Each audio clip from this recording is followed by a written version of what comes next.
Some discoveries don't just rewrite history. They question everything we thought we knew about it. Buried beneath deserts, frozen in ice, carved into stone, the echoes of a forgotten world still call to us. From lost cities to impossible artifacts, each chapter takes you deeper into the truth ancient civilizations tried to hide. So if you love uncovering mysteries they never taught in school, subscribe now and step into the past they tried to erase. The Gungwi Wamp Stone Circles. Deep in the forests of Connecticut lies a place that history almost forgot, yet one that continues to puzzle archaeologists and historians alike.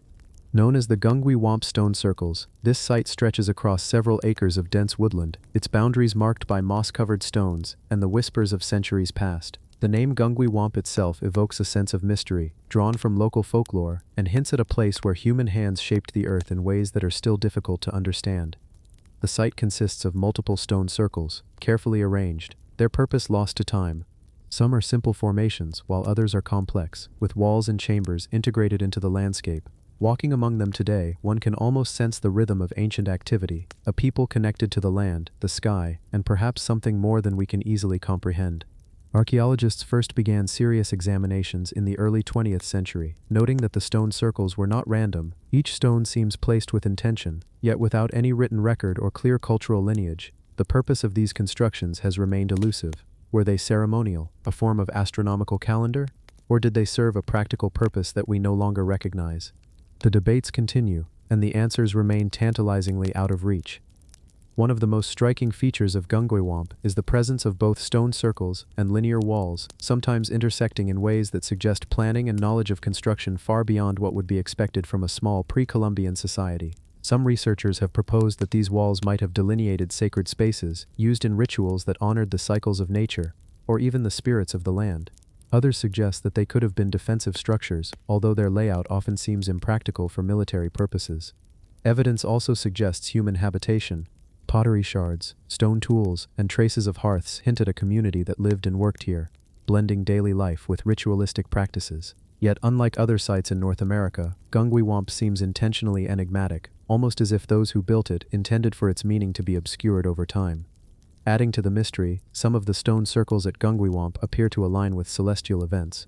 Certain formations point to the rising sun during solstices or the movement of the moon across the sky. Scholars argue over whether this alignment is deliberate or coincidental, yet the precision is uncanny enough to suggest a deep understanding of astronomy. If so, the people of Gungwi Wamp were not only builders but also observers of the heavens, integrating their cosmology into the very stones beneath their feet. The stones themselves vary in size and shape, some weighing several tons, quarried from locations near and far. Moving these stones without modern machinery would have required extraordinary coordination, strength, and ingenuity. How this was achieved remains a subject of speculation, as does the question of whether the builders were inspired by a lost tradition, a connection to older cultures, or their own unique vision of space and spirituality. Local legends have only deepened the enigma. Folklore tells of spirits that guard the stones, strange lights seen at night, and an energy that lingers in the air, almost palpable when walking among the circles. While skeptics dismiss these tales as superstition, the stories persist, passed down through generations, blending history with myth in a way that keeps the site alive in the collective imagination. Despite decades of research, Gungwi Wamp refuses to yield all of its secrets. Every excavation seems to reveal new questions rather than definitive answers. Did the stone circles mark burial sites, ceremonial grounds, or a calendar system? Were they the work of a single culture, or do they represent multiple waves of settlement, each adding layers to a landscape already rich with meaning? The ambiguity is part of what makes Gungwi Wamp so compelling. It challenges our understanding of the people who came before us, and their capacity for ingenuity. Today, Gungwi Wamp is a place where history, archaeology, and mystery converge.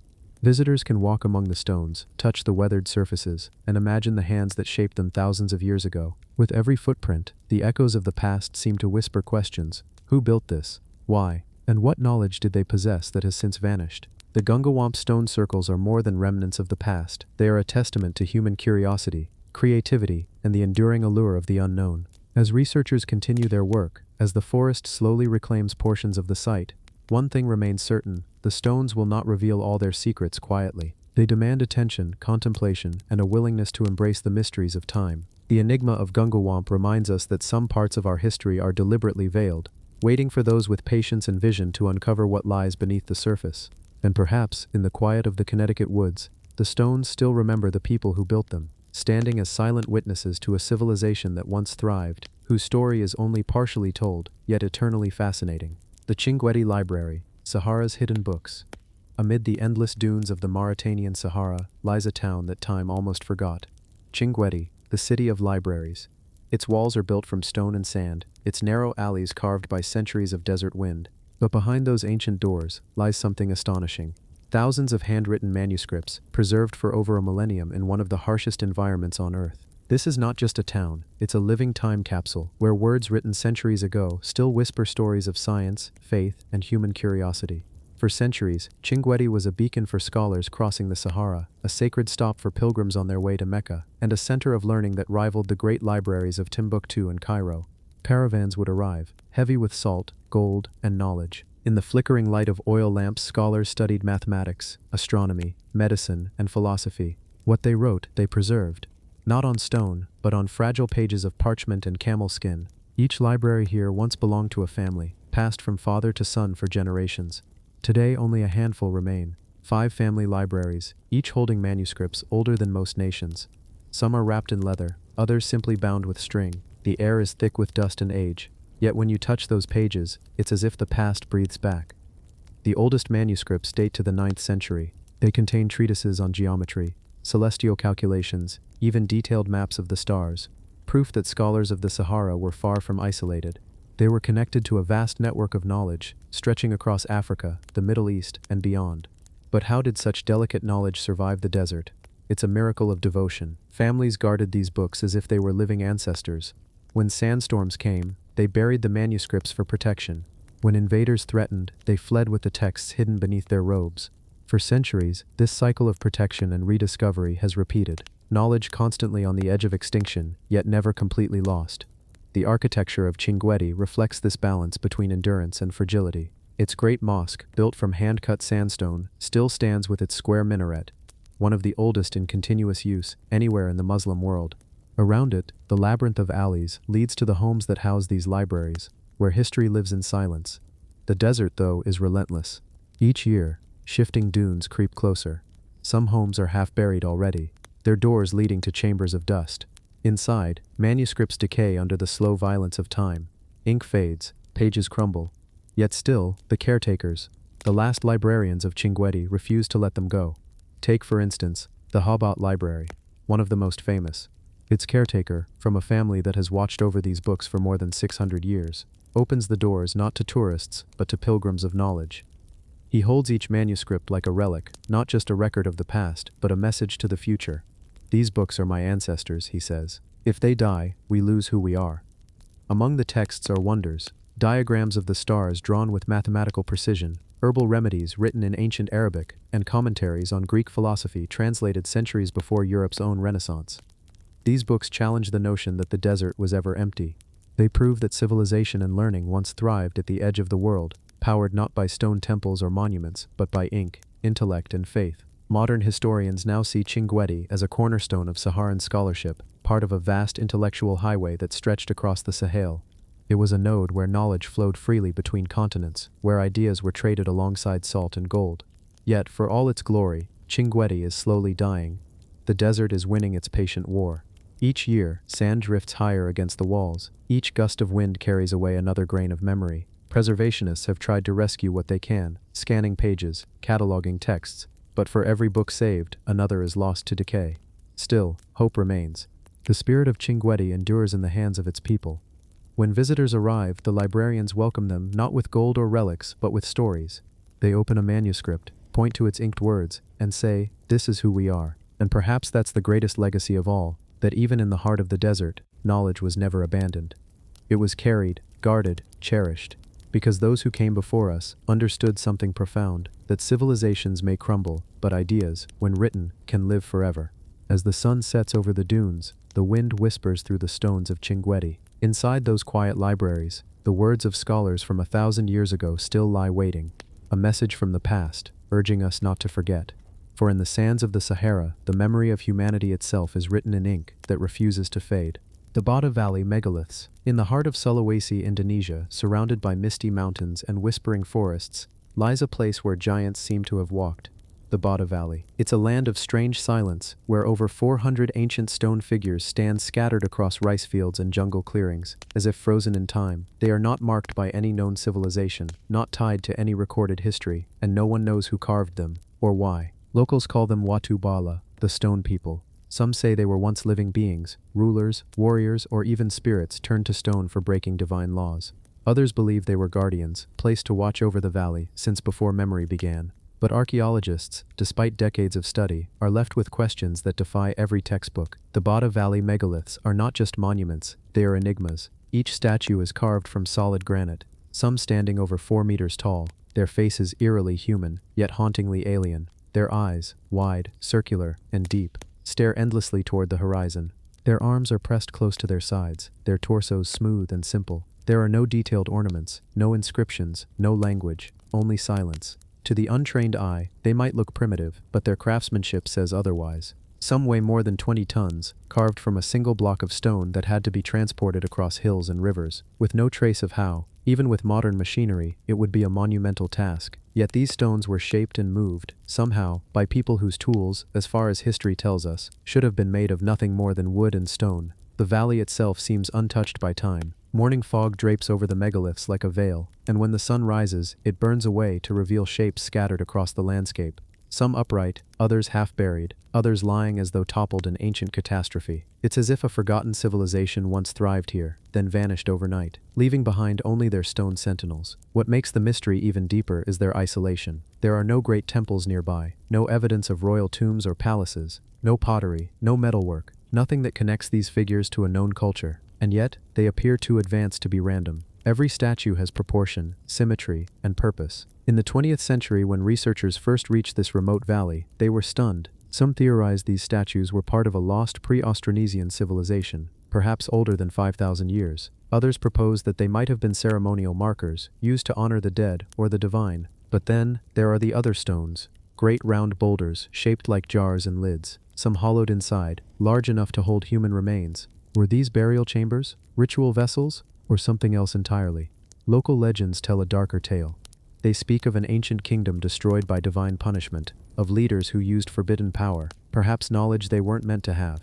The gods, angered, struck them down and turned them to stone. It's a story echoed in other megalithic myths around the world, from Lot's wife in the Bible to the statues of Easter Island, where stone becomes the final form of pride, knowledge, or sin. The valley's geography makes it even stranger. It sits near one of the most seismically active zones in the Pacific Ring of Fire. Earthquakes, floods, and volcanic eruptions are common here. Could these colossal stones be remnants of a civilization lost to disaster, their people buried beneath the earth long ago? Some explorers point out the uncanny alignment of certain figures, their orientation toward celestial points, like the rising sun or the path of the stars.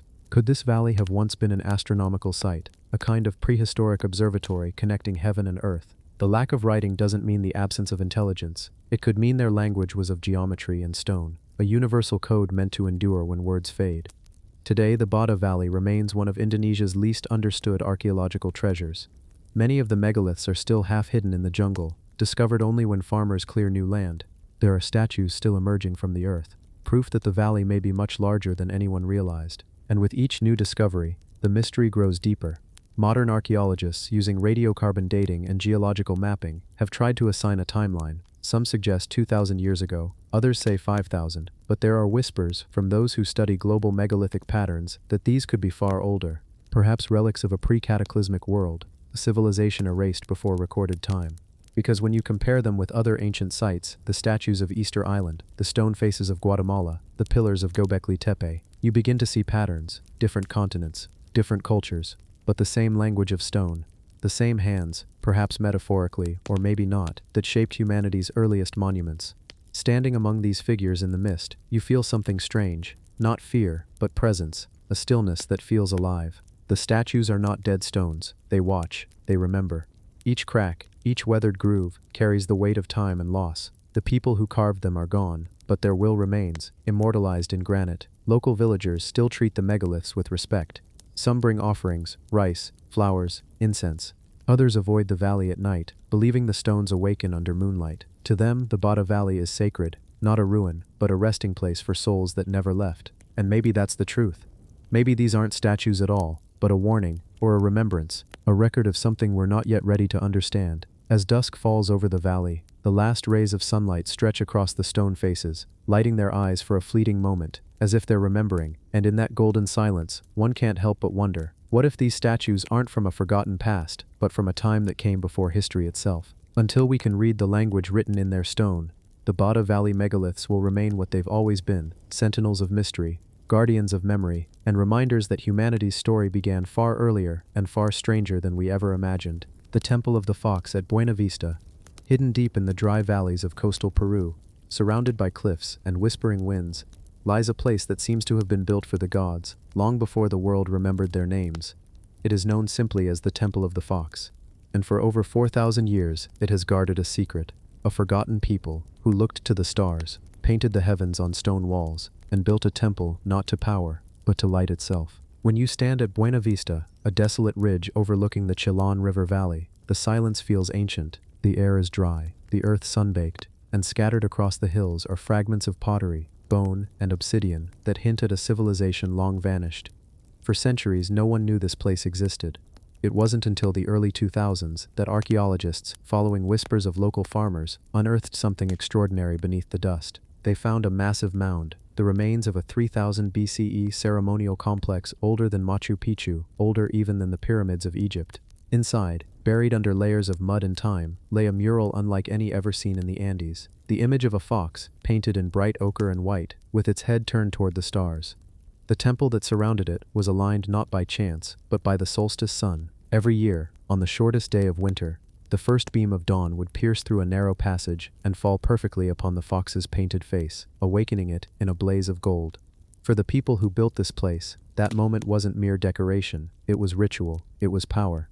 Archaeologists call the builders the Buena Vista culture, a pre-ceramic society that flourished around 2200 to 2500 BCE, but to call them primitive would be a mistake. Their architecture reveals a startling sophistication, a three-tiered pyramid complex, astronomical sightlines, and underground chambers built with such precision that light and shadow themselves became part of the ceremony. This was no tribal settlement. It was a cosmic observatory. The fox, in Andean mythology, was no ordinary creature. It was a messenger between worlds, the clever one, the trickster, the link between earth and sky. Some stories say the fox carried the secrets of the gods to humankind. Others say it guarded the boundary between the living and the dead. To carve a temple in its honor meant something profound. It meant the people of Buena Vista believed the universe could be understood through cycles, symbols, and light. As excavations continued, more mysteries surfaced. Beneath the temple's plaster floors, researchers discovered human remains, carefully buried with shells, tools, and food offerings, evidence of ritual sacrifice. Nearby, in smaller chambers, they found ancient instruments made of bone and reed, fragments of woven textiles, and what may have been early forms of astronomical charts. Every artifact pointed to a civilization that studied the heavens, not just for survival, but for spiritual order. What extraordinary is that this temple predates the great Andean cultures, the Chavin,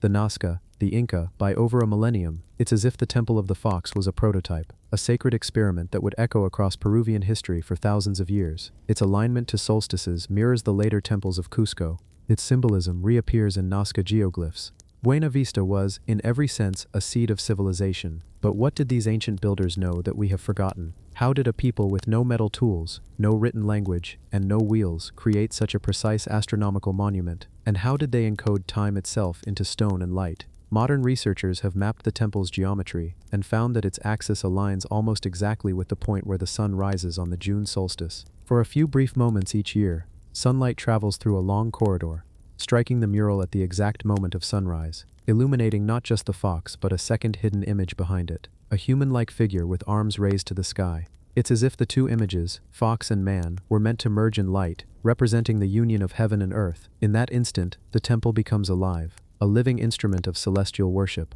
To the people of Buena Vista, time was not counted by clocks or calendars, but by shadow and glow. They built their world around the movement of the sun, planting crops, holding festivals, and performing sacrifices in rhythm with the heavens. And the fox, painted on that ancient wall, may have been the key, the guardian of the seasons, the one who ensured balance between chaos and renewal. Yet there is a haunting mystery. After centuries of use, the temple was suddenly abandoned. Sometime around 1800 BCE, its murals were deliberately covered with clay, its corridors sealed, its people gone. No battle scars, no signs of disaster, just a quiet, intentional burial. It's as if the builders wanted to hide their knowledge, to protect it from whoever came next. And then silence, for over 3,000 years. When archaeologists rediscovered the Temple of the Fox, the murals were still faintly glowing with pigment. You could still see the curve of the tail, the sharpness of the snout, the eyes that seemed to watch even after millennia. Standing there, under the same rising sun that once illuminated that painted wall, it's hard not to feel awe and unease, because it means people we once called prehistoric had already mastered the sky. Was this temple an early observatory, a place where priests calculated planting seasons, or where shamans crossed into other realms through ritual light? Or was it something else entirely, a message left for us by an intelligence we've yet to understand? As the sun sets over Buena Vista, the wind carries the dry scent of desert grass. The temple's silhouette fades into the mountain's shadow, and for a moment it looks like the fox itself is sinking back into the earth. But you can almost feel its gaze, still watching, still waiting. The Temple of the Fox is not just an archaeological site. It is a story written in light, the first whisper of civilization in the Americas, and perhaps the first attempt to capture the rhythm of the cosmos in human hands. And like the animal it honors, it still hides secrets beneath its skin, secrets of time, of faith, and of the eternal dance between the stars and the earth. Because in the desert of Peru, long before history began, someone built a temple to a fox, and through that fox they taught us one unending truth, that the universe was never silent. We just forgot how to listen. The Kofun keyhole tombs.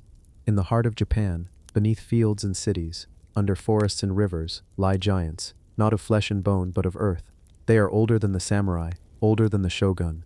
They are the Kofun, colossal tombs shaped like keyholes, stretching hundreds of meters across the landscape, built for kings whose names time itself has tried to erase. From the air they look like symbols cut into the land, massive mounds surrounded by moats, each shaped like a key that might unlock the door to the afterlife. From the ground they appear as peaceful green hills, but beneath that calm, beneath layers of soil and stone, rest the remains of Japan's first rulers, and the mystery of how a fragmented land became an empire. It began around the 3rd century CE, during a time when Japan was not yet Japan. Across the islands, dozens of clans ruled their own small territories, each one fighting for dominance. Then, somewhere in the Yamato Plain, near modern-day Osaka, something changed. A new power emerged, a leader strong enough to unite the clans through both war and faith. And when he died, his followers didn't build a shrine, they built a mountain. The first of the Kofun tombs was unlike anything seen before in Japan. A massive earthwork rising from the plain, ringed with moats, lined with stones, and topped with sacred clay figures called haniwa. To bury their leader, they reshaped the land itself, and soon this idea, this symbol, spread across the islands. The word Kofun literally means ancient tomb, but these weren't simple burials. They were political statements carved in earth, declarations of divine authority, visible from miles away. Each mound was shaped like a keyhole, one round end, one square.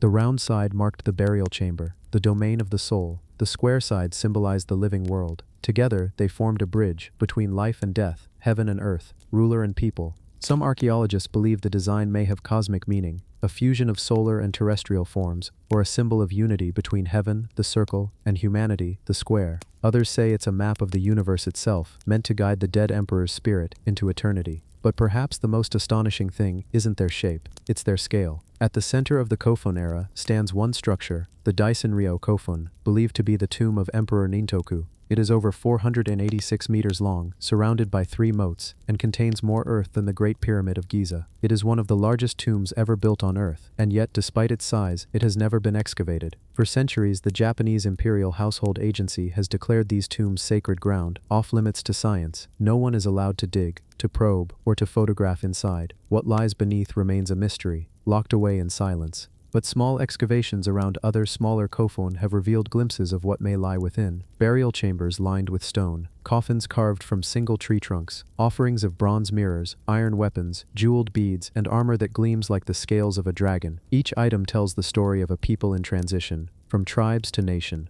from earth to empire. The haniwa, those strange clay figures that ring the mounds, are among the most haunting artifacts of the age. They stand guard like sentinels, human shapes, horses, houses, even soldiers, each sculpted in simple geometric forms. Their expressions are calm, almost emotionless. Were they guardians for the dead, or symbols of the living community, eternally watching over their leader? Some scholars suggest the haniwa served both purposes, spiritual protectors and social mirrors, representing the world that surrounded the ruler in life, recreated in clay to accompany him in death. Each haniwa was carefully placed on the mound's surface, forming a kind of silent army, standing watch over the passage to the next world. The kofun weren't just tombs, they were statements of cosmic order. They showed that power no longer came from clan warfare, but from divine ancestry, a claim that the rulers of Yamato were descended from the gods themselves. Through these massive tombs, they turned death into proof of immortality, and this ideology shaped Japan for centuries to come. From the Kofun period rose the Yamato dynasty, the line of emperors that still exists today. In fact, the current imperial family of Japan traces its lineage directly back to this era, which is why, even now, the ancient tombs remain protected, not as ruins, but as sacred monuments to living history. Yet mystery lingers. Why were they built in that exact shape, the keyhole? Why so many across the islands? Over 160,000 mounds, scattered from Kyushu to Tohoku. And why did they suddenly stop being built? Around the 7th century, as if the secret behind them was no longer needed. Satellite imagery shows patterns among the Kofun, alignments with rivers, stars, and ancient roads. Some researchers believe they form astronomical maps, marking solstices and celestial events. Others propose that they were designed to be seen from the sky, suggesting a symbolic dialogue with the heavens. But to whom were they speaking? When viewed from above, the tombs look eerily modern, geometric perfection, smooth symmetry. It's hard to believe they were made by hand without machines. Over 1,600 years ago, each kofun required thousands of laborers and years of construction. The moats had to be dug, the soil moved in baskets, the hanawa fired in open kilns. The effort demanded total unity and complete control, so perhaps the tombs were more than burial sites. Perhaps they were tools, monuments used by rulers to bind their people in faith and loyalty. To build a tomb for a god-king was to prove your devotion and your place in the divine order. Standing on the rim of a kofun today, the world feels strangely quiet. The breeze rustles through tall grass. Birds nest in the slopes. You can't see the ancient armor or the jewels, but you can feel something deeper, the weight of memory. The land itself holds its breath here. At sunrise, when mist curls over the moats and the first light hits the mound's curve, you can almost imagine the ceremony, priests chanting, drums echoing, the scent of incense drifting through the air. In that moment, the kofun becomes what it once was, a bridge between the human and the divine. Modern Japan continues to live beside these giants. Cities have grown around them, Osaka, Sakai, Kyoto, yet the tombs remain untouched, their grassy slopes cutting through the modern skyline like green islands in a sea of glass and steel. It's a haunting contrast, the oldest and newest worlds standing side by side. But even as skyscrapers rise, the mystery of the kofun endures. Who built them? What rituals took place within? And why does the imperial line still guard them so fiercely? Some say it's out of respect for the ancestors. Others whisper it's because what lies within might rewrite Japan's history, revealing a more complex, multicultural origin than the myths allow. The truth buried in the heart of these mounds may be both sacred and dangerous. The kofun stand today as mute witnesses to Japan's birth, colossal keys without locks, reminders of an age when kings were gods, and death was just another step in the divine order. Their symmetry reflects a civilization learning to shape its identity, part myth, part power, part devotion, and perhaps that's their greatest secret. They weren't built to be opened, they were built to be remembered, to ensure that long after their builders were gone, the shape of their faith would still carve the land itself. So as drones glide over their green slopes, and satellites trace their outlines, the question remains, were these tombs meant for the dead, or for us, the living? To look down and remember that even the mightiest empires begin with a mound of earth and a dream of eternity, because in the silence of the kofun, beneath the weight of centuries, you can still feel it, the heartbeat of ancient Japan, slow, steady, and eternal. The Rupkund Skeleton Lake, the mystery in the Himalayas. High in the Indian Himalayas, nearly 5,000 meters above sea level, lies a lake so small it could fit inside a city block. For most of the year it's frozen solid, a mirror of ice surrounded by jagged peaks. But when the summer sun melts the snow, something astonishing appears beneath the surface. Hundreds of human skeletons, scattered across the rocky shore, tangled in the glacial water, their bones bleached white by centuries of wind and frost. No monuments, no markers, no names, just silence and death. This is Rupkund, better known as Skeleton Lake, and for nearly a century, it has baffled scientists, climbers, and historians alike. Who were these people? How did they die in one of the most remote and unforgiving places on Earth? And why, after 1,000 years, do their remains still lie here, untouched, unburied, preserved by the cold? The first known discovery came in the 1940s, when a British forest ranger, H.K. Madwal, stumbled upon the lake during a survey. As the snow receded, he saw something glinting in the sunlight, not rocks but bones, hundreds of them, skulls, ribs, femurs, scattered around the edge of the water. He counted more than 300 bodies, and quickly reported it to the authorities. At first, the British thought they had found a massacre site, maybe Japanese soldiers from World War II, who had tried to cross the mountains. But that theory vanished when they looked closer. The bones were ancient, some still had hair and flesh clinging to them. Their weapons and jewelry were primitive. Whatever had happened here, it happened long before modern history. Local legends had long whispered about Rupkund. According to the people of the region, the mountain goddess Nanda Devi once unleashed her wrath upon a group of intruders. A royal procession, a king, his queen, and their followers had dared to climb her sacred slopes. To punish them, she rained down hailstones as hard as iron, striking them dead where they stood. Their bones, villagers said, still lie where they fell. For years, scientists dismissed this as folklore, a tale to explain a natural mystery. But as it turned out, the legend held a chilling grain of truth. When researchers finally began studying the site in the 1950s and 60s, they uncovered something extraordinary. The skeletons were not all of the same age or origin. Most were from around 850 CE, more than 1100 years old, but others were far younger, some dating to as late as the 19th century. It was as if the lake had become a magnet for death, claiming travelers century after century. And the cause of death? That was even stranger. Many of the skulls bore deep, round fractures, as if struck by something heavy and blunt. But their hands and feet were untouched, no sign of battle, no defensive wounds. It looked as though they had been killed from above. Could the old legend have been right all along? Had they truly been struck down by hail? Modern science decided to find out. In 2004, a team of Indian and European scientists hiked the perilous trail to Rupkund to conduct DNA analysis and forensic tests. They carried back samples of bones, hair, and even preserved tissue. When the results came in, they were stunning. The people of Rupkund were not a single group. There were two distinct populations, one of South Asian ancestry, likely local pilgrims from India, and another from the Mediterranean region, possibly from Greece or Crete. How could people from opposite ends of the world have died together on a Himalayan mountainside over 1,000 years ago? Some researchers proposed an ancient trade route, or a lost army marching through the passes. Others suggested that wealthy travelers from the West had joined an Indian pilgrimage, a theory supported by the presence of ceremonial objects found near the lake. But there was more. Chemical analysis of their bones revealed the cause of death: blunt trauma to the skull, caused by spherical objects roughly the size of cricket balls. In other words, hailstones. Massive hailstones falling with lethal force. The legend of the goddess Nanda Devi, once dismissed as myth, turned out to describe a real, historical event. Nature had done what armies could not, wiped out an entire group in moments. Imagine it, the year is 850 CE. A caravan climbs the icy trail toward the sacred lake. Men and women, nobles and porters, climbing slowly through thin air, unaware that the sky above them is darkening. Then, without warning, the wind howls, thunder rolls across the peaks, and from the heavens, hail begins to fall. First pebbles, then stones, then rocks of ice the size of fists. There is nowhere to run, nowhere to hide. Within minutes, dozens are dead, their skulls shattered. The rest fall one by one, until silence returns to the mountains. Over the centuries, snow covers them, ice preserves them, and the world forgets, until one day a ranger finds them again. But Rupkund's mystery doesn't end there. In 2019, a new genetic study shook the story once more. Researchers sequenced 38 of the skeletons and found something no one expected. The Mediterranean group wasn't ancient at all. Their DNA dated to around 1800 CE, just 200 years ago. They had no genetic connection to the earlier South Asian group. In other words, two completely separate tragedies had occurred at the same place, 1,000 years apart. The lake wasn't a single event. It was a repeating curse. Different travelers, different centuries, the same deadly fate.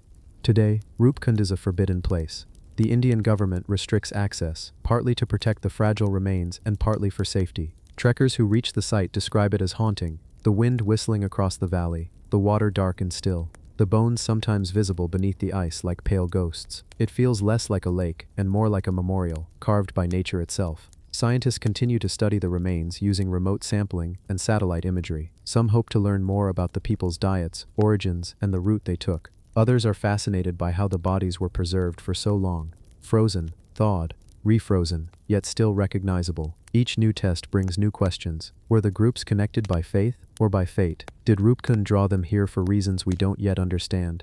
Legends say the lake is sacred, that the souls of those who died there still guard it. During the Nanda Devi Rajjat pilgrimage, which happens once every 12 years, thousands of devotees pass through the same valley, retracing the ancient route of the fallen travelers. They carry images of the goddess, sing songs of her power, and leave offerings to calm her wrath. They walk past the ridges where the bones once gleamed in the sun, a reminder that, in these mountains, faith and death often walk side by side. And maybe that's the truth of Rupkund. It's not just a mystery of bones and DNA, it's a story about how myth, memory, and nature intertwine. A place where a legend proved to be history, and history became legend again. From the air, Rupkund looks like a tear frozen on the face of the Himalayas, a small silent lake, holding hundreds of stories beneath its surface. Each skull, each fragment, each forgotten life is a question whispered into the wind. Why here? Why together? Why this way? Perhaps some questions were never meant to be answered. Perhaps that's why the bones remain. Not to reveal their secret, but to remind us of the thin line between life, myth, and eternity. Because here, at the top of the world, surrounded by snow and silence, the dead still watch the living, and their story, frozen in time, continues to echo across the mountains. The giant stone face in Canada's cliffside. Along the rugged coastlines of Canada, nature carves its own cathedrals. Granite cliffs rise from cold, misty waters, their edges shaped by wind, rain, and time. But somewhere in the wilderness of British Columbia, high above a river valley few have ever seen, there's a cliff that seems to be watching back. Carved into its sheer stone face is what looks unmistakably like a human face. Massive, solemn, and hauntingly lifelike. Locals call it the Stone Guardian. Scientists call it an anomaly. And others whisper that it's something much older, something not made by human hands. The story begins in 2008. When a helicopter pilot named Timothy Darville was flying over the forests near the Revelstoke Dam in western Canada. It was supposed to be a routine survey flight, just another day in the endless green of the Pacific Northwest. But then, out of the corner of his eye, Darville saw something impossible. High on a vertical rock wall, far from any trail or road, a face seemed to emerge from the cliff itself. It wasn't a trick of the light or shadows. It had a brow ridge, eyes, a nose, and a distinct mouth, proportions eerily human. Darville circled back again and again, trying to make sense of it. Was it carved by people, or shaped by nature? No one could tell. When he finally landed and reported what he'd seen, his photos spread through local communities and online forums, sparking one of Canada's strangest modern mysteries. At first glance, it looked too detailed to be natural. The symmetry of the eyes, the sharpness of the nose, and the deliberate alignment of its features, they all suggested intention. But when geologists examined the photos, they proposed a different story. Erosion, perhaps water, frost, and gravity had simply done what artists do by hand, sculpting form out of chaos. Still, there was something about it that didn't fit. The face seemed to emerge from a smooth section of basalt, not a random jumble of rock. Its scale was enormous, about 7 meters tall, too large to be coincidence, too specific to ignore. Who, or what could have created such a thing, in such an inaccessible place? To understand the mystery, we have to step back thousands of years, to a time when these lands were home to the First Nations peoples, cultures with deep spiritual ties to stone, river, and mountain. Across Western Canada, ancient petroglyphs and rock carvings tell stories of spirits, ancestors, and guardians of the land. Among these traditions, cliffs and faces often symbolize watchers, beings placed to protect sacred sites. When local Secwepemc elders were shown images of the cliff face, some recognized it as a familiar presence, a spirit of the valley, known in oral traditions as a watcher of the canyon. They said it was not meant to be found by those who did not belong there. It had revealed itself when the world was ready. To them, the cliff wasn't just a formation, it was alive. Exploration teams tried to locate the site again for study, but it wasn't easy. The terrain was brutal, sheer cliffs, dense forest, no clear coordinates.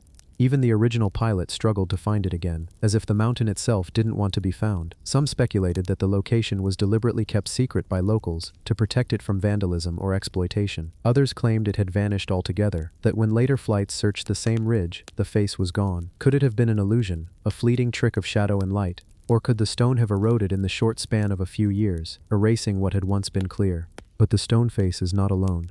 Across the world, natural rock formations that resemble human features have captured imaginations for centuries. The Old Man of the Mountain in New Hampshire, a famous granite profile that collapsed in 2003. The Sleeping Giant of Ontario. Even the face on Mars, once thought to be a sign of extraterrestrial architecture, turned out to be nothing more than a play of light. And yet, the Canadian face feels different. Its detail, its isolation, and its uncanny alignment to the surrounding cliffs make it hard to dismiss as coincidence. Some believe it's a remnant of a lost culture, older than the First Nations' recorded memory, perhaps dating back to the Ice Age, when glaciers sculpted not just the land, but the myths that would follow.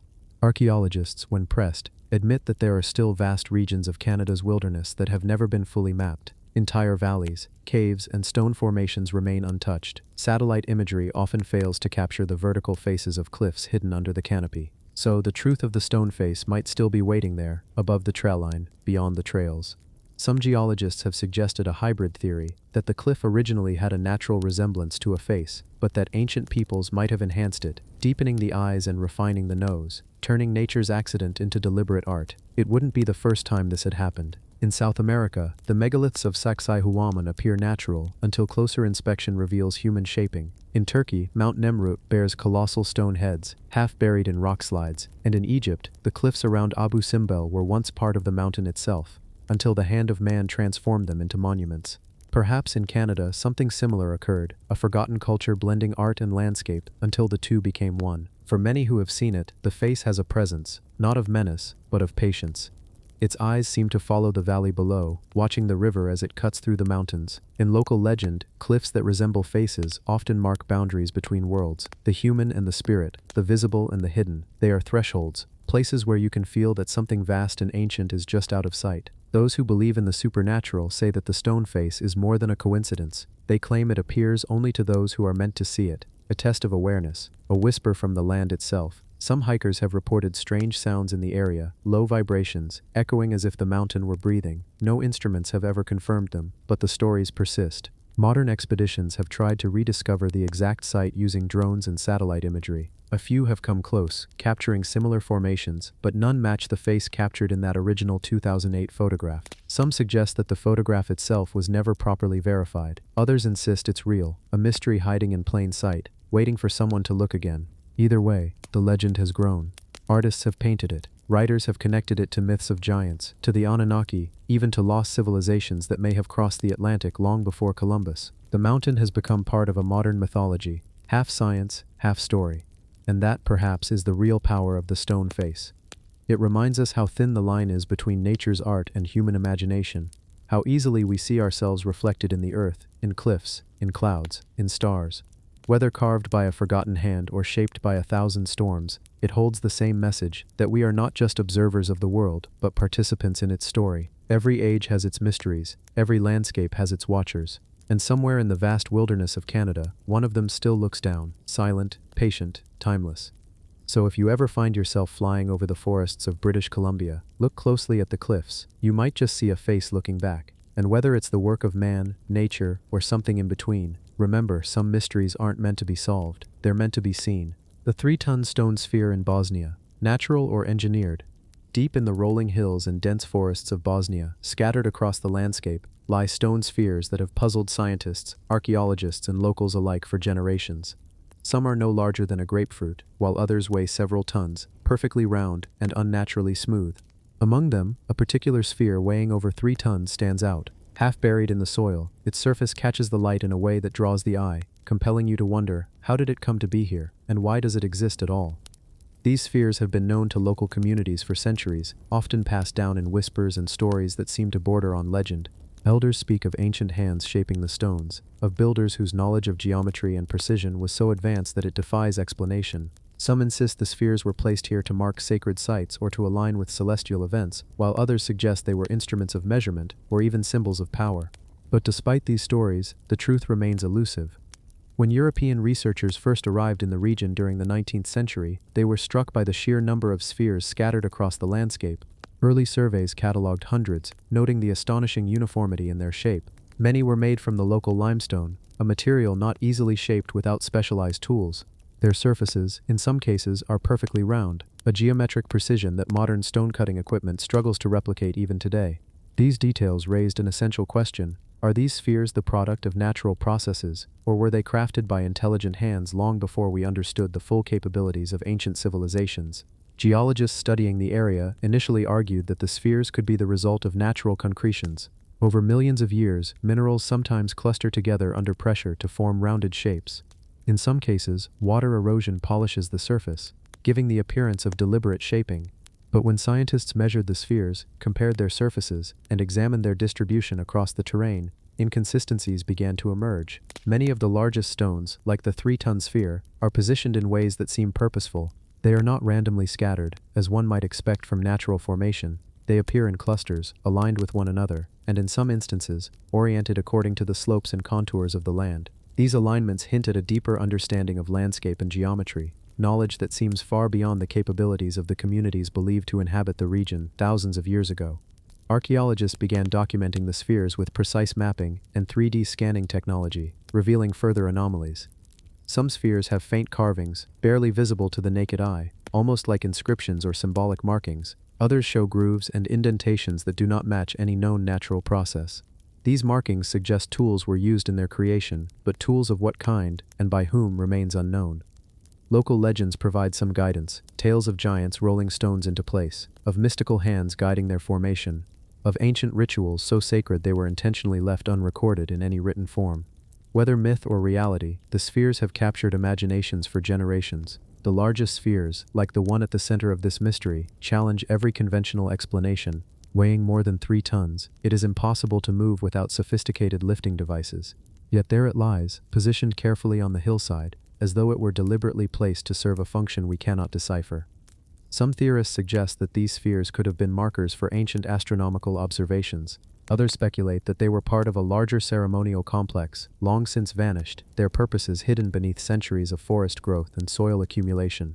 Evidence of surrounding stone structures, now mostly eroded, hints that these spheres may have been integrated into a network, a deliberate arrangement meant to convey meaning, record events, or communicate with forces beyond our understanding. Local communities continue to interact with the spheres, often attributing them with mystical properties. Travelers have reported a sense of disorientation or awe when standing near the larger formations, and some claim to feel vibrations or hear faint hums emanating from the stones. Skeptics dismiss these experiences as psychological effects, but the consistency of the reports over decades has intrigued researchers. Could the ancient builders have imbued the stones with symbolic or acoustic properties? Could these spheres have been part of a system that integrated physics, sound, and geometry in ways that modern science has yet to fully comprehend? Excavations near the spheres have uncovered tools, pottery fragments, and human-made depressions, suggesting a long history of interaction between people and these formations. Yet no clear evidence has been found indicating who exactly carved the stones or how they achieved such perfect roundness. Even with modern machinery, replicating a sphere of 3 tons with the same smooth finish and precision alignment is a monumental challenge. It is a question that continues to haunt archaeologists and engineers alike. What knowledge has been lost to time, and what was once possible in ancient Bosnia that we no longer understand? The mystery deepens when we examine their distribution across Europe and beyond. Similar spheres exist in Costa Rica, scattered across the jungles, many perfectly round and carved from stone. This raises questions about the possibility of ancient knowledge being shared across continents, or about civilizations capable of creating remarkably similar structures in different parts of the world, independently. Were these spheres merely cultural coincidences, or part of a forgotten global tradition of precision stonework? The parallels are uncanny, suggesting that the sphere in Bosnia is not an isolated phenomenon, but rather part of a broader, still unexplained human endeavor. As night falls over the Bosnian hills, the largest spheres cast long shadows across the fields. The 3-ton stone seems impossibly heavy, yet it sits with a quiet confidence, a sentinel of ancient wisdom and mystery. Scientists continue to return, measuring, mapping, and theorizing, but each study only deepens the enigma. The spheres challenge everything we think we know about prehistoric engineering, and they invite us to imagine a past in which human creativity, knowledge, and ambition reached heights we are only beginning to grasp. In the end, the 3-ton sphere of Bosnia remains more than a simple artifact. It is a question carved in stone, a challenge to modern understanding, and a testament to the ingenuity of minds long past. Every curve, every groove, and every alignment whispers to those who dare to listen. There was a civilization here, capable of understanding forces, geometry, and precision beyond what we see today. And perhaps in their silent roundness, these spheres carry a message for us, a message of human potential, of curiosity, and of the mysteries that will always remain just out of reach. The 3-ton stone sphere in Bosnia stands not just as a relic, but as an invitation to explore, to question, and to marvel at what once was. It asks us to consider the boundaries of ancient knowledge, the possibilities of prehistoric craftsmanship, and the enduring allure of a mystery that refuses to be solved. In their quiet, unyielding presence, the spheres remind us that history is far more intricate, far more astonishing, and far stranger than we ever imagined. The 6,000-year-old toy car from Turkey. In the heart of Turkey, nestled among ancient settlements and long-forgotten ruins, archaeologists uncovered an object so small, so unassuming, that at first glance, it seemed trivial, a toy, perhaps made by hands that lived 6,000 years ago. But this was no ordinary plaything. This tiny artifact, now dubbed the toy car, challenges our assumptions about the technological imagination of people who lived millennia before the wheel was commonly known. Made of carved wood, with small wheels attached to an axle, the toy car seems simple, yet its construction reveals a precision and understanding of mechanics that is staggering for a civilization so ancient. The wheels rotate freely, the axle fits snugly, and the proportions are surprisingly refined. For thousands of years, the idea of wheeled transport was thought to have originated in Mesopotamia, yet this artifact predates that by centuries. How did such knowledge reach this corner of the ancient world? And what purpose did this small object serve beyond mere amusement? Archaeologists who studied the artifact were fascinated by its implications. Some suggest that it may have been a child's toy, designed to teach the concept of motion or wheeled transport. Others propose that it could have been a model, a kind of demonstration tool, used by adults to explain the principles of rolling vehicles. It is, in many ways, a window into the minds of people who thought carefully about the world around them, about movement, balance, and function.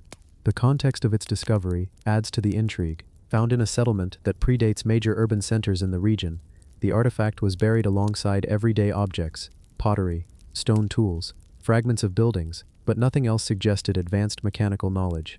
And yet this tiny toy stands apart, hinting at understanding and experimentation far beyond what we would expect from a Neolithic community.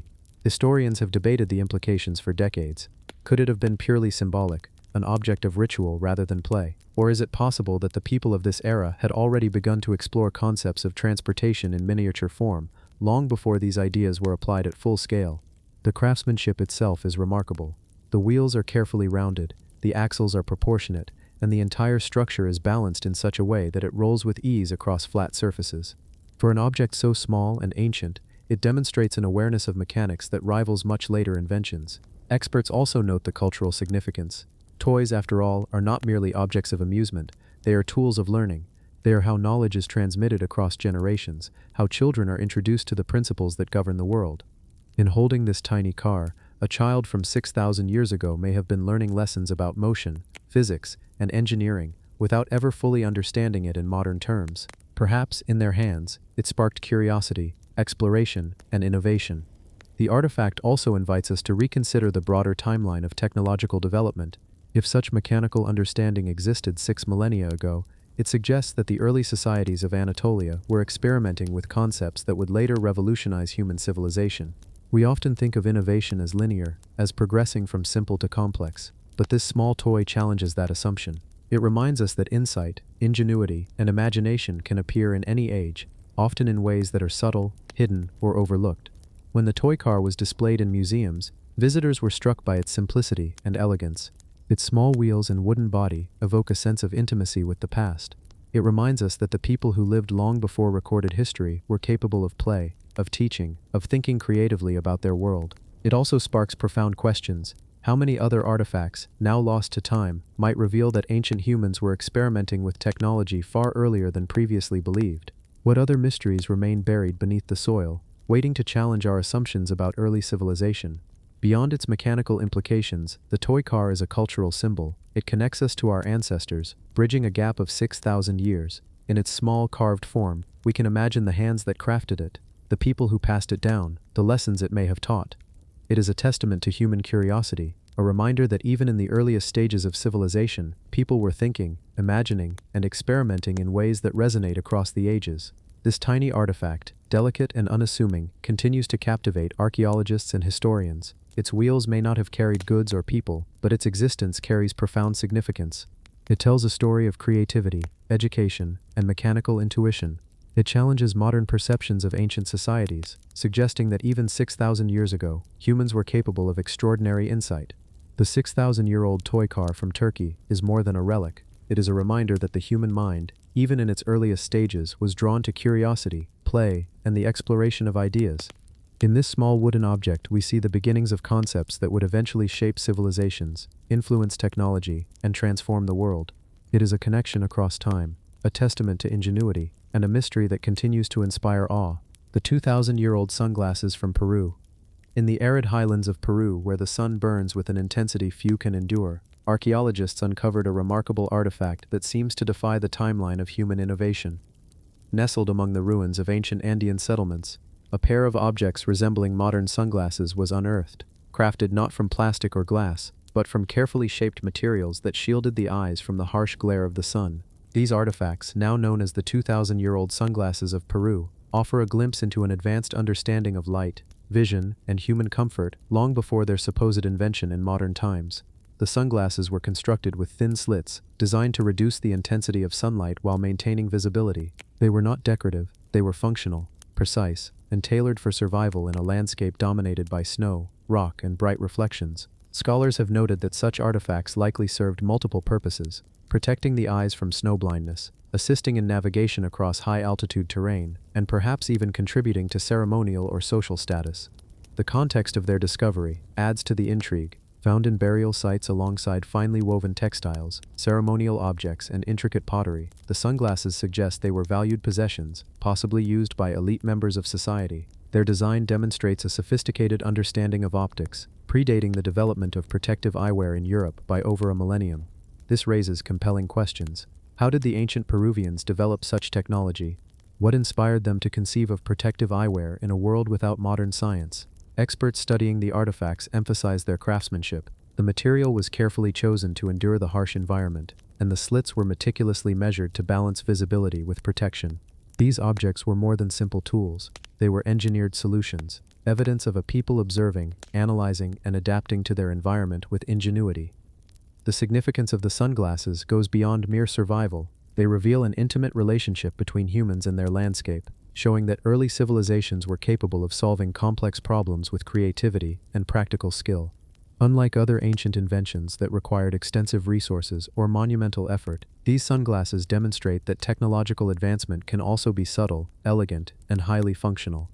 Historians have debated whether these objects were primarily practical or symbolic. Some suggest that the sunglasses may have been used in ritual contexts, marking important individuals during ceremonies or astronomical observations. In this interpretation, they become not only a tool of protection, but a symbol of status, knowledge, and insight, an artifact that bridges the realms of the practical and the ceremonial. The discovery also challenges assumptions about the pace of technological progress. If ancient civilizations in Peru were capable of designing eyewear 2,000 years ago, what other innovations might have existed, now lost to time? How much knowledge have we overlooked, simply because it was small, subtle, or made from perishable materials?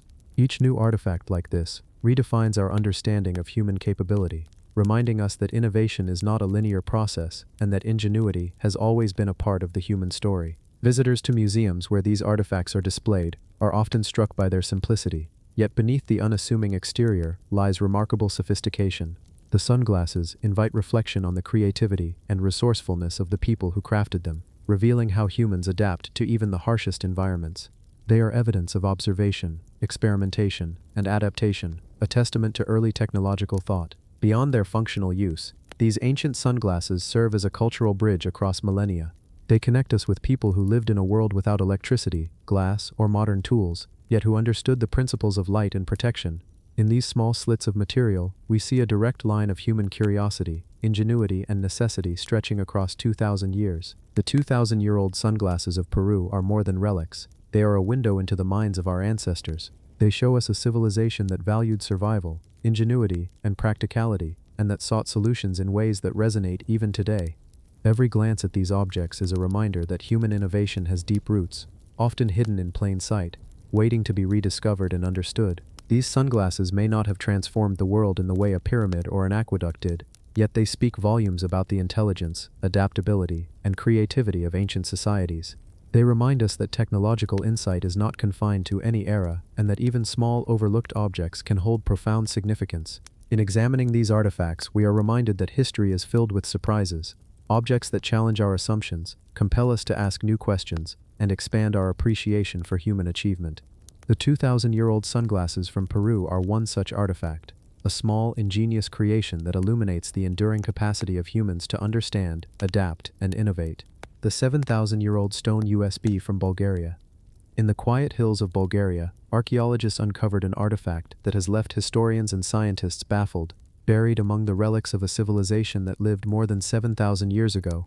This object, a small carved piece of stone, bears a striking resemblance to something that would not exist in human imagination for millennia, a USB drive. The artifact, often referred to as the stone USB, is meticulously shaped, with a rectangular body and a protruding prong-like end.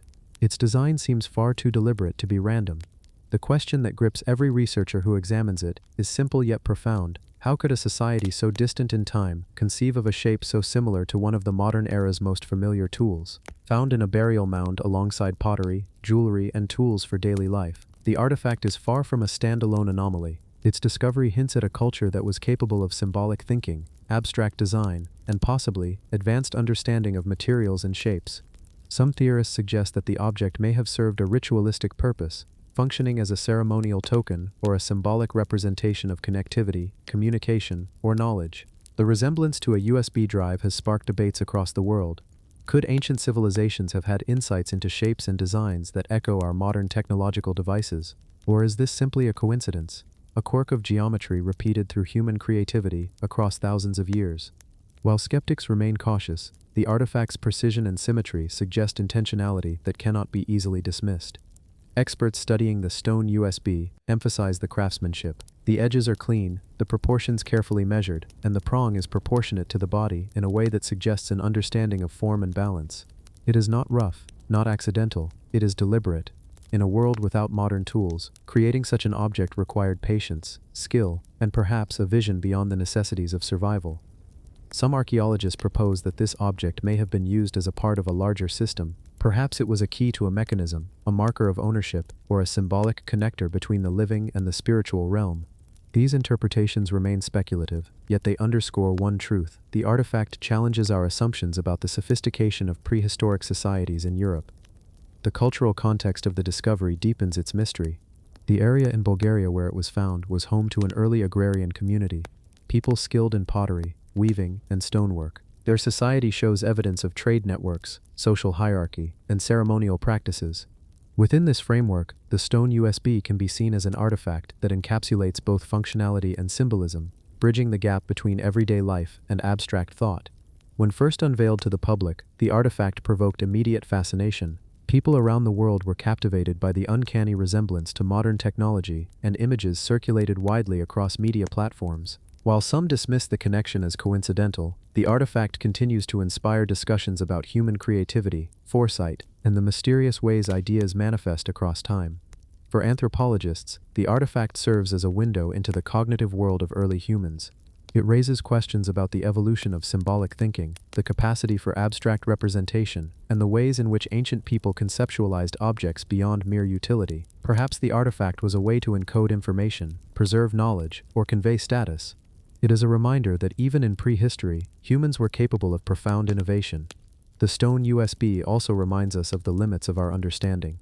So much of human history has been lost, buried beneath layers of soil, sand, and stone. Each artifact we uncover is a fragment, offering insight into cultures, technologies, and ways of thinking that have long since vanished. Objects like the stone USB challenge us to consider that our ancestors may have been far more inventive than history has traditionally acknowledged. What is particularly striking is the precision of the artifact. In a time without metal tools or modern measuring instruments, carving a shape that echoes a 21st century technological device is nothing short of extraordinary. Whether intentional or coincidental, it reflects a deep engagement with form, proportion, and perhaps even conceptual symbolism. Across Bulgaria, researchers continue to study similar artifacts from the same period. A growing body of evidence suggests that the people of this region possessed a remarkable combination of technical skill, creativity, and symbolic expression. The stone USB may represent a pinnacle of prehistoric craftsmanship, a small object with enormous implications for our understanding of ancient human ingenuity. Ultimately, the 7,000-year-old stone USB challenges our assumptions about the linear progression of technology. It suggests that creativity, innovation, and abstract thought have been part of the human experience for far longer than we often assume. It invites us to look at ancient societies not as primitive or simplistic, but as capable of surprising, elegant, and sometimes enigmatic solutions to the problems of their world. As we examine the artifact today, it stands as a testament to the curiosity and inventiveness of humans across time. In its simplicity, it conveys a complex message that ingenuity is timeless, that ideas can transcend eras, and that even the smallest objects can hold mysteries capable of captivating generations. The stone USB of Bulgaria is not just a curiosity, it is a symbol of the hidden potential of early human societies, a reminder that the past often holds more secrets than we could ever imagine. Each line, each edge, each prong, tells a story of a civilization that may have been far ahead of its time, leaving a question mark that continues to intrigue and inspire the modern world. The Kafir forts, lost Hindu temples of Pakistan. High in the hills of northern Pakistan, the ruins of the Kafir forts stand as silent sentinels of a long-forgotten civilization.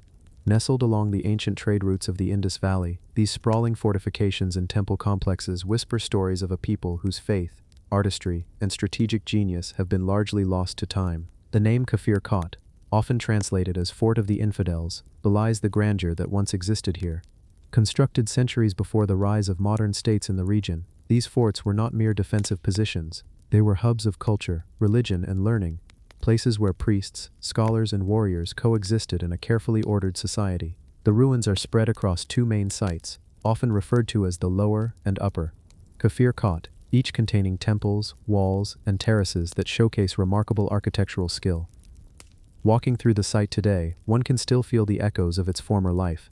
Massive stone walls rise in careful alignment, forming enclosures that must have been both formidable in defense and majestic in appearance. The temples, though weathered by centuries of exposure, reveal intricately carved stone pillars, friezes depicting deities and mythical scenes, and staircases that lead to altars built for rituals now lost to memory. Archaeologists studying Kafir Kot have noted the unusual sophistication of its masonry. Stones were precisely cut, fitted together without mortar, yet remarkably stable, withstanding centuries of earthquakes, invasions, and erosion. The fort's placement is strategic, taking advantage of natural hills and vantage points, giving the defenders both visibility and security. From the top of these ruins, one can imagine the life of a century watching the surrounding valleys for approaching caravans, armies, or travelers. The temples themselves are a testament to the artistic and religious sophistication of the people who built them. Carvings of Hindu gods, animals, and cosmic motifs cover the stones, blending symbolism with aesthetic beauty. Every pillar, every lintel tells a story, encoding religious beliefs, astronomical observations, and possibly even mathematical knowledge into stone. The careful orientation of some temples suggests they were aligned with celestial events, reinforcing the connection between the people and the cosmos. Despite their grandeur, Kafir Kot was abandoned long ago. Historians suggest multiple reasons for this desertion: invasions by foreign powers, shifts in trade routes, or the gradual decline of the Hindu dynasties that controlled the region. Whatever the cause, the sites fell into disuse, slowly merging with the landscape. Yet the ruins did not disappear entirely. They remained, waiting for the curiosity of future generations to uncover their secrets. The rediscovery and study of Kafir Kot began in earnest during the 19th and 20th centuries, when explorers, archaeologists, and historians documented its walls, temples, and stone carvings. Early records note astonishment at the precision of construction, the scale of the temples, and the level of detail in the carvings. These structures challenge our understanding of the capabilities of ancient South Asian societies, revealing an advanced knowledge of architecture, engineering, and religious artistry that was far ahead of its time. What fascinates modern researchers most is the cultural context of Kafir Kot. It sits at a crossroads of civilizations: the Indus Valley, Central Asia, and the subcontinent, all of which influenced its art, religion, and governance. The fort temples were not isolated. They were part of a network of settlements, trade posts, and religious centers that connected this region to a wider ancient world. This interconnectedness is reflected in the stylistic similarities between Kafir Kot carvings and other sites across South Asia, hinting at cultural exchanges that spanned hundreds of miles. The site also holds mysteries that remain unsolved. Many of the carvings depict figures and symbols that are difficult to interpret, leaving historians debating their exact meaning. Some suggest they recorded historical events, others propose that they represented spiritual teachings or astronomical knowledge. Whatever their purpose, they underscore a society that valued knowledge, art, and spirituality in equal measure. Today, Kafir Kot is a destination for scholars, historians, and the few adventurous travelers willing to explore its remote location. Standing amidst the ruins, one can feel the weight of history pressing through the air, a reminder that civilizations rise and fall, yet leave enduring legacies carved into stone. Every weathered pillar, every crumbling wall, is a fragment of a story that refuses to be forgotten. The Kafir Kot forts are more than just ancient ruins. They are a window into a world that combined military strategy, religious devotion, and artistic brilliance into a single monumental landscape. They remind us that even in places far from the centers of modern power, humans have long been capable of engineering marvels that endure long after empires vanish. Exploring Kafir Kot is an invitation to step back into a forgotten chapter of human history, to witness the ingenuity of a civilization that thrived in what many would consider a remote, challenging environment. It is a testament to the creativity, resilience, and spirituality of a people whose story continues to inspire wonder thousands of years later. The forts of Kafir Kot may have been abandoned, but their legacy remains alive in the stone itself, echoing across time. As we study and preserve these monuments, we are reminded of the vastness of human history and the enduring power of knowledge, art, and belief. Even today, the silent walls of Kafir Kot speak to us, whispering the story of a civilization that, though long gone, continues to captivate the imagination, challenge our understanding, and inspire awe at the heights of human achievement. The Varna Necropolis, Europe's oldest gold, along the windswept shores of the Black Sea in northeastern Bulgaria, lies a site that has fascinated archaeologists and historians for decades. The Varna Necropolis, a burial ground dating back more than 6,500 years, holds some of the oldest known gold artifacts ever discovered in Europe. It is here, among carefully arranged graves, that we find evidence of a society both sophisticated and enigmatic, a culture that revered the dead and adorned them with treasures that still gleam after millennia. Excavations at Varna began in the 1970s, revealing a necropolis that contained hundreds of graves. What immediately drew attention was the extraordinary quantity and quality of the grave goods. Golden ornaments, intricately worked, lay alongside pottery, flint tools, and beads of rare materials. Among the most striking discoveries were ceremonial items, golden bracelets, necklaces, and diadems, crafted with techniques that suggest not only skill, but a profound understanding of metallurgy that seems advanced for the era. One of the most famous graves, known as Grave 43, contained a male individual buried with more than 3,000 gold artifacts. This single tomb alone demonstrates a society that recognized status, power, and perhaps even a spiritual significance tied to wealth. The placement of the items, the choice of grave location, and the quantity of gold suggest that the individual was likely a leader, a priest, or someone of immense influence in Varna society. Archaeologists have noted the craftsmanship of these objects. The gold was hammered and shaped into sheets, twisted into delicate spirals, and embossed with precise patterns. These were not mere decorations, they were symbols, markers of identity, authority, and possibly cosmic belief. The meticulous workmanship implies that Varna society had artisans specialized in metallurgy, an organized social structure, and access to extensive trade networks that brought in raw materials from afar. Beyond its material wealth, the Varna Necropolis challenges our understanding of prehistoric Europe. For a time, scholars assumed that societies in the 5th millennium BCE were relatively primitive, relying mainly on subsistence agriculture and small-scale village life. Varna complicates that narrative. Here was a society capable of not only crafting gold, but of organizing elaborate burial rites, suggesting hierarchy, ritual, and cultural sophistication that rivals civilizations previously thought to have developed much later. The spatial layout of the necropolis is also remarkable. Graves vary in size and complexity, indicating different social strata. Some individuals were buried with modest grave goods, while others, like the occupant of Grave 43, were surrounded by vast quantities of gold. The careful orientation of graves, the inclusion of personal possessions, and the symbolic placement of objects speak to a culture deeply concerned with the afterlife. The gold itself raises intriguing questions. Where did it come from? Varna is far from known ancient gold mines, implying trade networks that spanned considerable distances. This exchange of materials would have required knowledge of geography, logistics, and negotiation skills that suggest an organized society capable of complex economic and social structures. Equally fascinating are the symbolic motifs found on the artifacts. Spirals, crescents, and geometric patterns recur across the gold items, perhaps reflecting cosmological beliefs, religious practices, or societal codes. Scholars debate their meanings, but the precision and consistency indicate a shared cultural language that governed both art and ritual. Varna also provides a glimpse into the technological abilities of prehistoric peoples. The techniques used to work gold, hammering, incising, and joining pieces without modern tools, reveal an understanding of materials that seems strikingly advanced. Even today, metallurgists studying these artifacts are impressed by the thinness of gold sheets, the uniformity of shapes, and the durability of the designs, all achieved without furnaces or contemporary equipment. The necropolis has also fueled debates about gender, status, and leadership in ancient Europe. Many graves of women and children contain significant amounts of gold, challenging assumptions about male dominance in prehistoric social hierarchies. It appears that power and wealth were distributed differently, perhaps with spiritual authority or economic influence playing a larger role than we might expect. Beyond its historical and archaeological significance, Varna is a testament to human creativity and ambition. These gold treasures, buried over 6 millennia ago, continue to captivate the imagination. They connect us to a people who sought to honor their dead, assert their identity, and create beauty in a world without modern conveniences. The discovery of Varna has reshaped our understanding of prehistoric Europe. It reminds us that human innovation, artistry, and social organization existed far earlier than previously believed. The necropolis is a window into a civilization that valued wealth not merely as a material possession, but as a symbol of culture, status, and belief.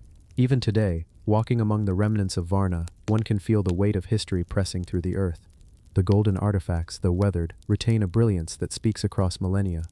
They are silent witnesses to lives lived, societies organized, and beliefs deeply held. The Varna necropolis is more than a burial site. It is a monument to human ingenuity, a repository of artistry and skill, and a reminder that long before the great civilizations of the Near East and Mediterranean, there were people capable of shaping the world around them with extraordinary vision. Here, amid the graves and gold, the past speaks. It tells of ambition, of ritual, of societal complexity, and of the enduring human desire to leave a mark upon the world that outlives even the most fleeting of lives. The Varna necropolis, in all its silent splendor, continues to challenge, inspire, and amaze, offering a glimpse into the sophistication of a Europe long before history as we know it was written. The Mehrgar dental drill. Neolithic surgery. In the remote plains of present-day Pakistan, nestled near the Bolan Pass, lies one of the most significant archaeological sites in human history, Mehrgar. Dating back to approximately 7000 BCE, this Neolithic settlement is often considered a precursor to the Indus Valley civilization. Its excavations have revealed a society both sophisticated and surprisingly advanced, with evidence of agriculture, animal domestication, and, astonishingly, early medical practices that challenge everything we thought we knew about prehistoric humans. Among the most remarkable discoveries at Mehrgar is a small, unassuming artifact that would forever change our perception of ancient technology, the dental drill. This tiny instrument, meticulously fashioned from stone, shows clear evidence of purposeful use in dental procedures. Alongside human remains, archaeologists found skulls with carefully drilled cavities, some of which bear signs of healing, indicating that these procedures were not only performed, but were sometimes successful.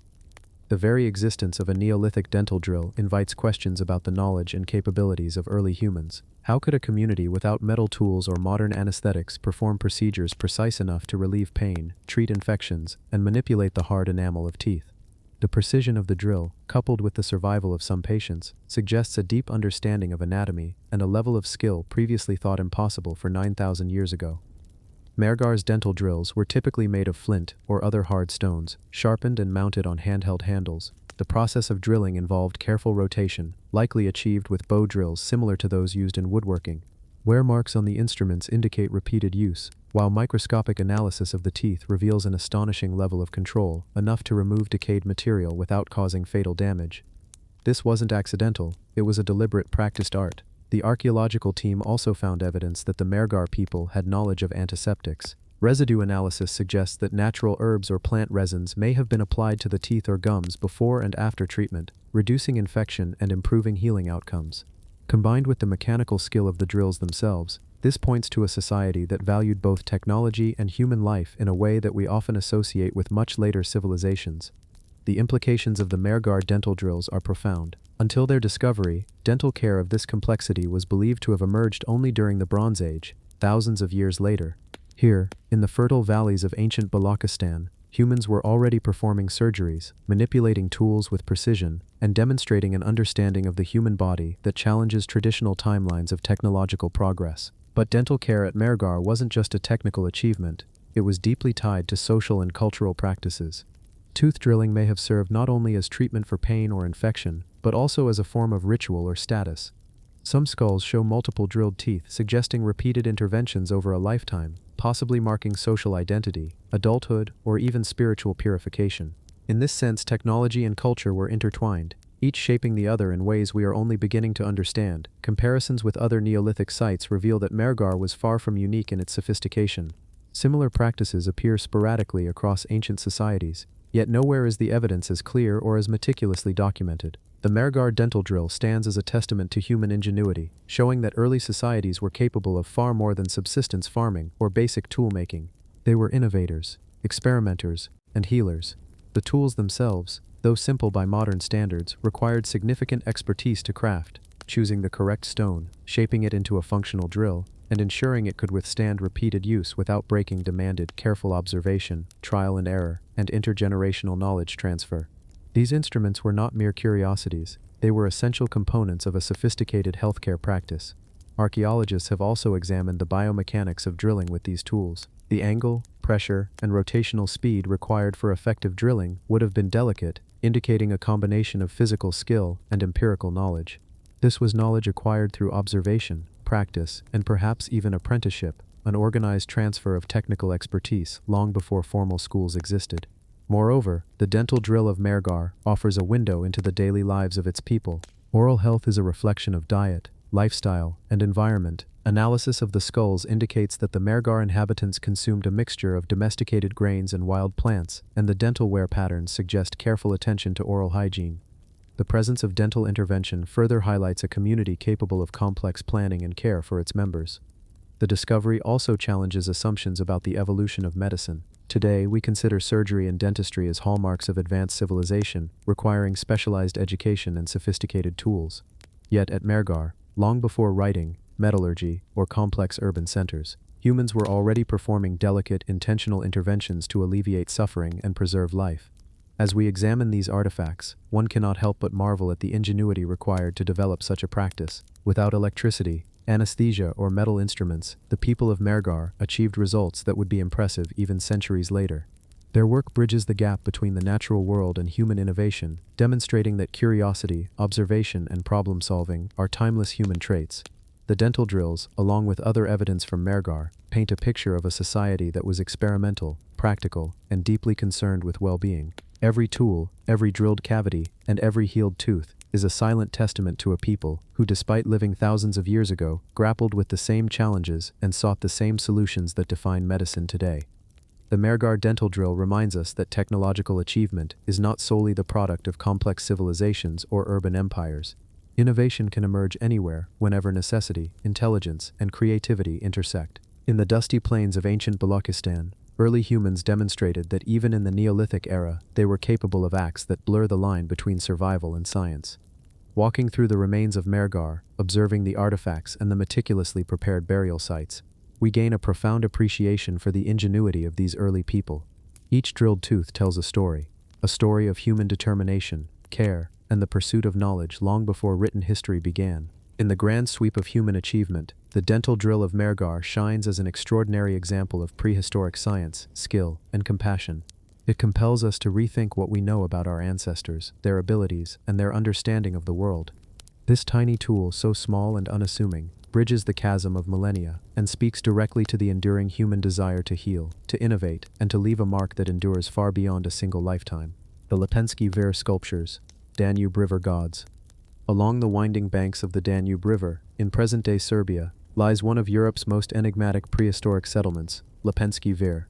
Dating back to around 9500 to 6000 BCE, this site challenges our understanding of early European communities. While it may appear at first glance as a simple riverside settlement, the more one studies Lipensky Vir, the clearer it becomes that this place was far from ordinary. Here, human ingenuity, spirituality, and artistry converged in ways that are still difficult to fully comprehend today. Among the most remarkable discoveries at Lipensky Vir are the sculpted stone figures that seem to embody something between humans and fish. Carved directly from sandstone and often found in situ within the settlement, these sculptures are both haunting and mesmerizing. Their faces, angular and abstract, suggest a symbolic representation rather than a literal portrait. The figures' torsos often resemble fish or aquatic forms, hinting at a profound connection between the people of Lipensky Vir and the Danube itself. Archaeologists believe these sculptures served multiple purposes. Some were likely ceremonial, placed in central locations of the settlement to mark sacred spaces or to honor the forces of nature. Others may have had a protective role, perhaps guarding the community or invoking the favor of river gods. The exact meaning remains uncertain, but the craftsmanship is undeniable. Every curve, every etched line, demonstrates a meticulous attention to detail and a deep understanding of form and symbolism. What makes these sculptures even more astonishing is the context in which they were found. Lipensky Vir was not a city of monumental architecture, yet its inhabitants invested extraordinary effort into creating these symbolic works. Simple stone tools were used to carve hard sandstone, and yet the finished pieces reveal a sophistication that challenges assumptions about Neolithic artistry. The people here were not merely surviving, they were creating, expressing, and communicating ideas in a way that resonates across millennia. The layout of the settlement itself suggests a society deeply attuned to both its environment and its spiritual beliefs. Houses were often trapezoidal, aligned with the river's flow, perhaps reflecting a cosmology tied to water, seasons, and celestial events. Within these spaces, the stone sculptures were more than decoration. They were integral to the rhythm of daily life, guiding rituals, communal gatherings, and perhaps even social hierarchy. The hybrid nature of the Lepenski Ver figures, part human, part fish, offers intriguing insights into the relationship between the people and their environment. The Danube provided sustenance, transport, and spiritual inspiration. Fish were not only a crucial food source, but also symbols of fertility, transformation, and continuity. By merging human and aquatic traits, these sculptures may have represented the symbiosis between humans and the natural world, a belief system where survival and spirituality were inseparable. Some scholars argue that these figures could also represent deities or ancestral spirits, linking the living community to a sacred past. The abstract style suggests that symbolism mattered more than realism. What was being conveyed was an idea, a connection to the forces that governed life and death along the river. These were not mere toys or decorative stones, they were expressions of identity, faith, and cosmic order. Excavations at Lepenski Ver have also revealed graves associated with the sculptures, indicating that the settlement had an organized approach to death and memory. Bodies were sometimes buried near sculpted figures, suggesting a belief in protection, guidance, or resurrection. The interplay between art, architecture, and burial practices highlights a society that viewed the material and spiritual worlds as deeply intertwined. The creation of these sculptures would have required not only artistic skill but also social coordination. Selecting stones, planning designs, and executing complex carvings suggests communal effort and knowledge transmission across generations. In a society without written language, these figures served as visual narratives, encoding beliefs, values, and cosmological understandings into a durable and accessible medium. Comparisons with other prehistoric sites reveal that Lepenski Ver is exceptional in its artistic continuity and thematic coherence. While other Neolithic cultures produced figurines or abstract carvings, few match the scale, complexity, and consistency of the Danube River sculptures. They speak to a community that valued expression as much as survival, a society that invested time, labor, and creativity into making meaning visible in stone. The hybrid forms of these sculptures continue to puzzle researchers. Were they literal depictions of gods, ancestral spirits, or mythological beings? Or were they symbolic representations, embodying cycles of life, death, and rebirth? The ambiguity is precisely what makes Lepenski Ver so fascinating. These figures defy easy interpretation, inviting us to imagine the worldview of a people who lived thousands of years before written records. In addition to their artistic significance, the Lepenski Ver sculptures are a testament to human adaptability and innovation. Living along the unpredictable Danube required knowledge of seasonal changes, fishing techniques, and flood management. By embedding their beliefs and experiences into stone, the people of Lepenski Ver created a lasting record of resilience, ingenuity, and reverence for the natural world. As we study these ancient figures today, we can trace the evolution of human thought, artistry, and spirituality. The sculptures stand as intermediaries between past and present, tangible remnants of a society that engaged with complex ideas despite lacking modern technology. Their enduring presence reminds us that early humans were capable of profound creativity, observation, and symbolic communication. The Lepenski Ver sculptures challenge assumptions about the capabilities of Neolithic societies. They reveal a people who were not just surviving along the river, they were contemplating existence, documenting their beliefs, and engaging in sophisticated artistic expression. Each carved stone, each abstract face, carries with it centuries of thought, ritual, and human experience. In the end, the Danube River gods of Lepenski Ver continue to watch over the settlement, silent yet eloquent. They invite reflection on the ingenuity of our ancestors, the mysteries of ancient belief systems, and the enduring human drive to leave a mark on the world. The figures may have been carved thousands of years ago, but their presence remains immediate, haunting, and profoundly human, a bridge between us and the people who lived, created, and believed along the Danube long before our time. The Ain Sakri Lovers figurine. First erotic sculpture. Hidden in the rolling hills of the Judean desert, a small cave holds a secret that would challenge our understanding of prehistoric art and human intimacy. This is the site of Ain Sakri, a rock shelter where, in 1933, archaeologists uncovered a tiny figurine that would become one of the most provocative and mysterious artifacts from the Stone Age. The figurine, known as the Ain Sakri Lovers, is no larger than a human fist, carved from limestone around 9,000 years ago. It depicts two intertwined figures locked in a timeless embrace. At first glance, the object seems almost abstract. Yet, as the hand of the observer follows its contours, the intimacy and emotion captured in this miniature sculpture become unmistakable. What makes the Ain Sakri Lovers extraordinary is not just its age, but its subject matter. While prehistoric art often focuses on hunting, animals, or fertility symbols, this figurine directly portrays human sexual connection. It is the earliest known representation of eroticism in three-dimensional form, carved long before written history, before civilization as we know it. The figures themselves are deliberately stylized. Limbs are rounded and merged, individual features indistinct, creating a sense of unity between the two bodies. Their embrace is the focus, not the identity of each figure. In this abstraction lies a profound statement about human intimacy, about desire, closeness, and the universal nature of erotic expression.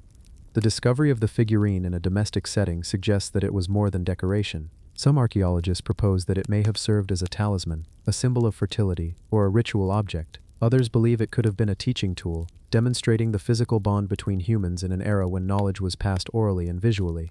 The craftsmanship is remarkable.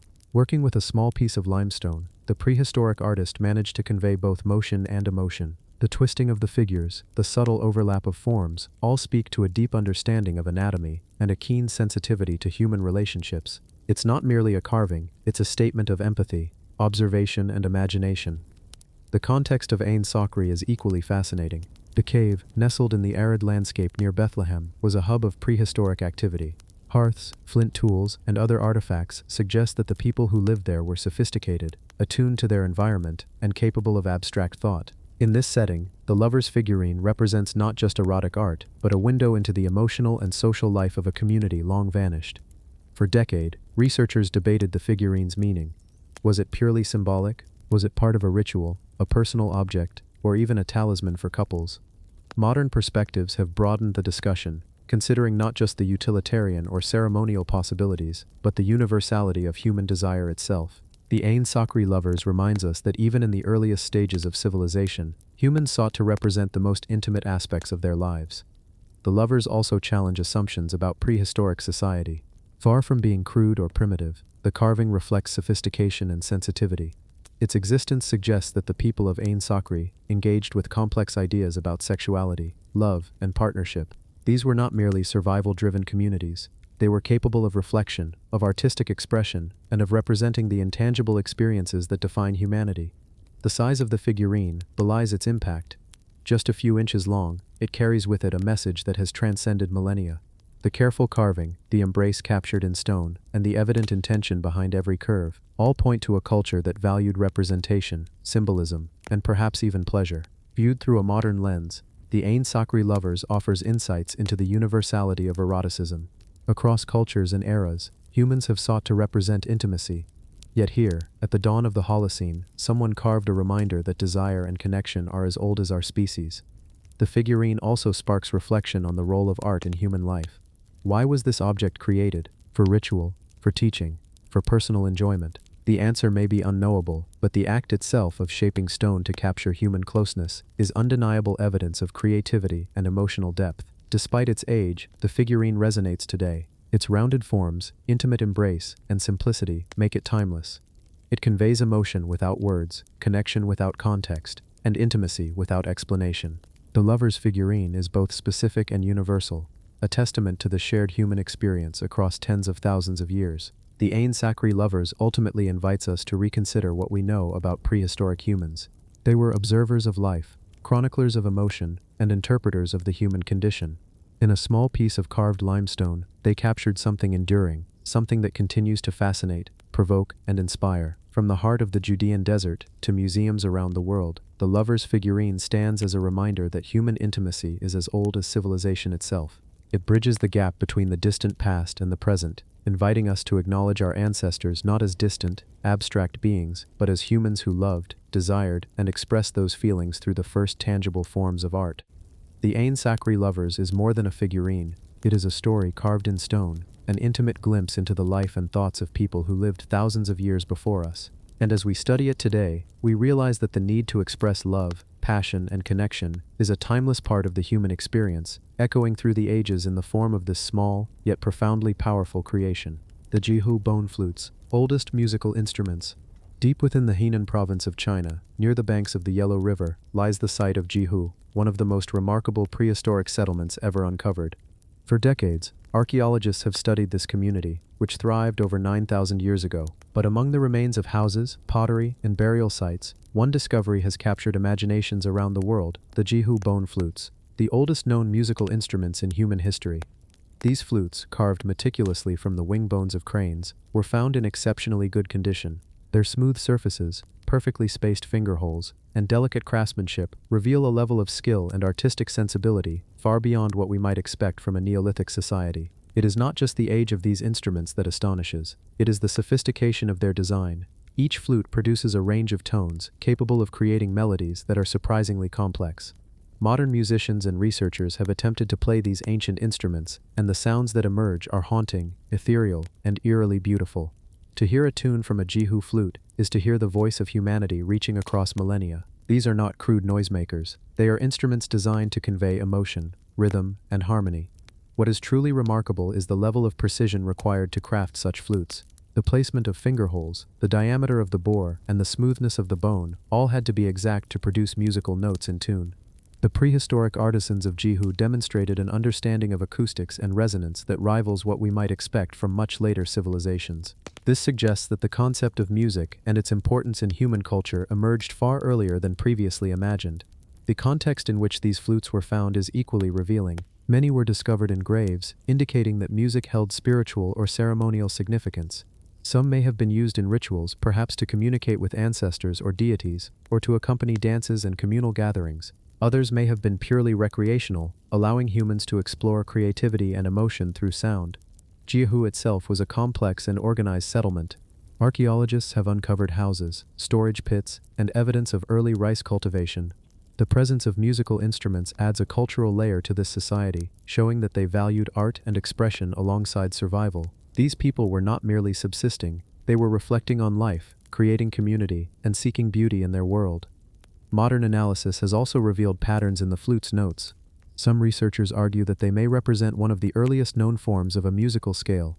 The sequences of tones are not random, they could indicate an understanding of pitch relationships, harmonics, and melody. In essence, the Jiahu flutes may be the earliest documented experiments in the theory of music, thousands of years before notation systems or musical theory existed.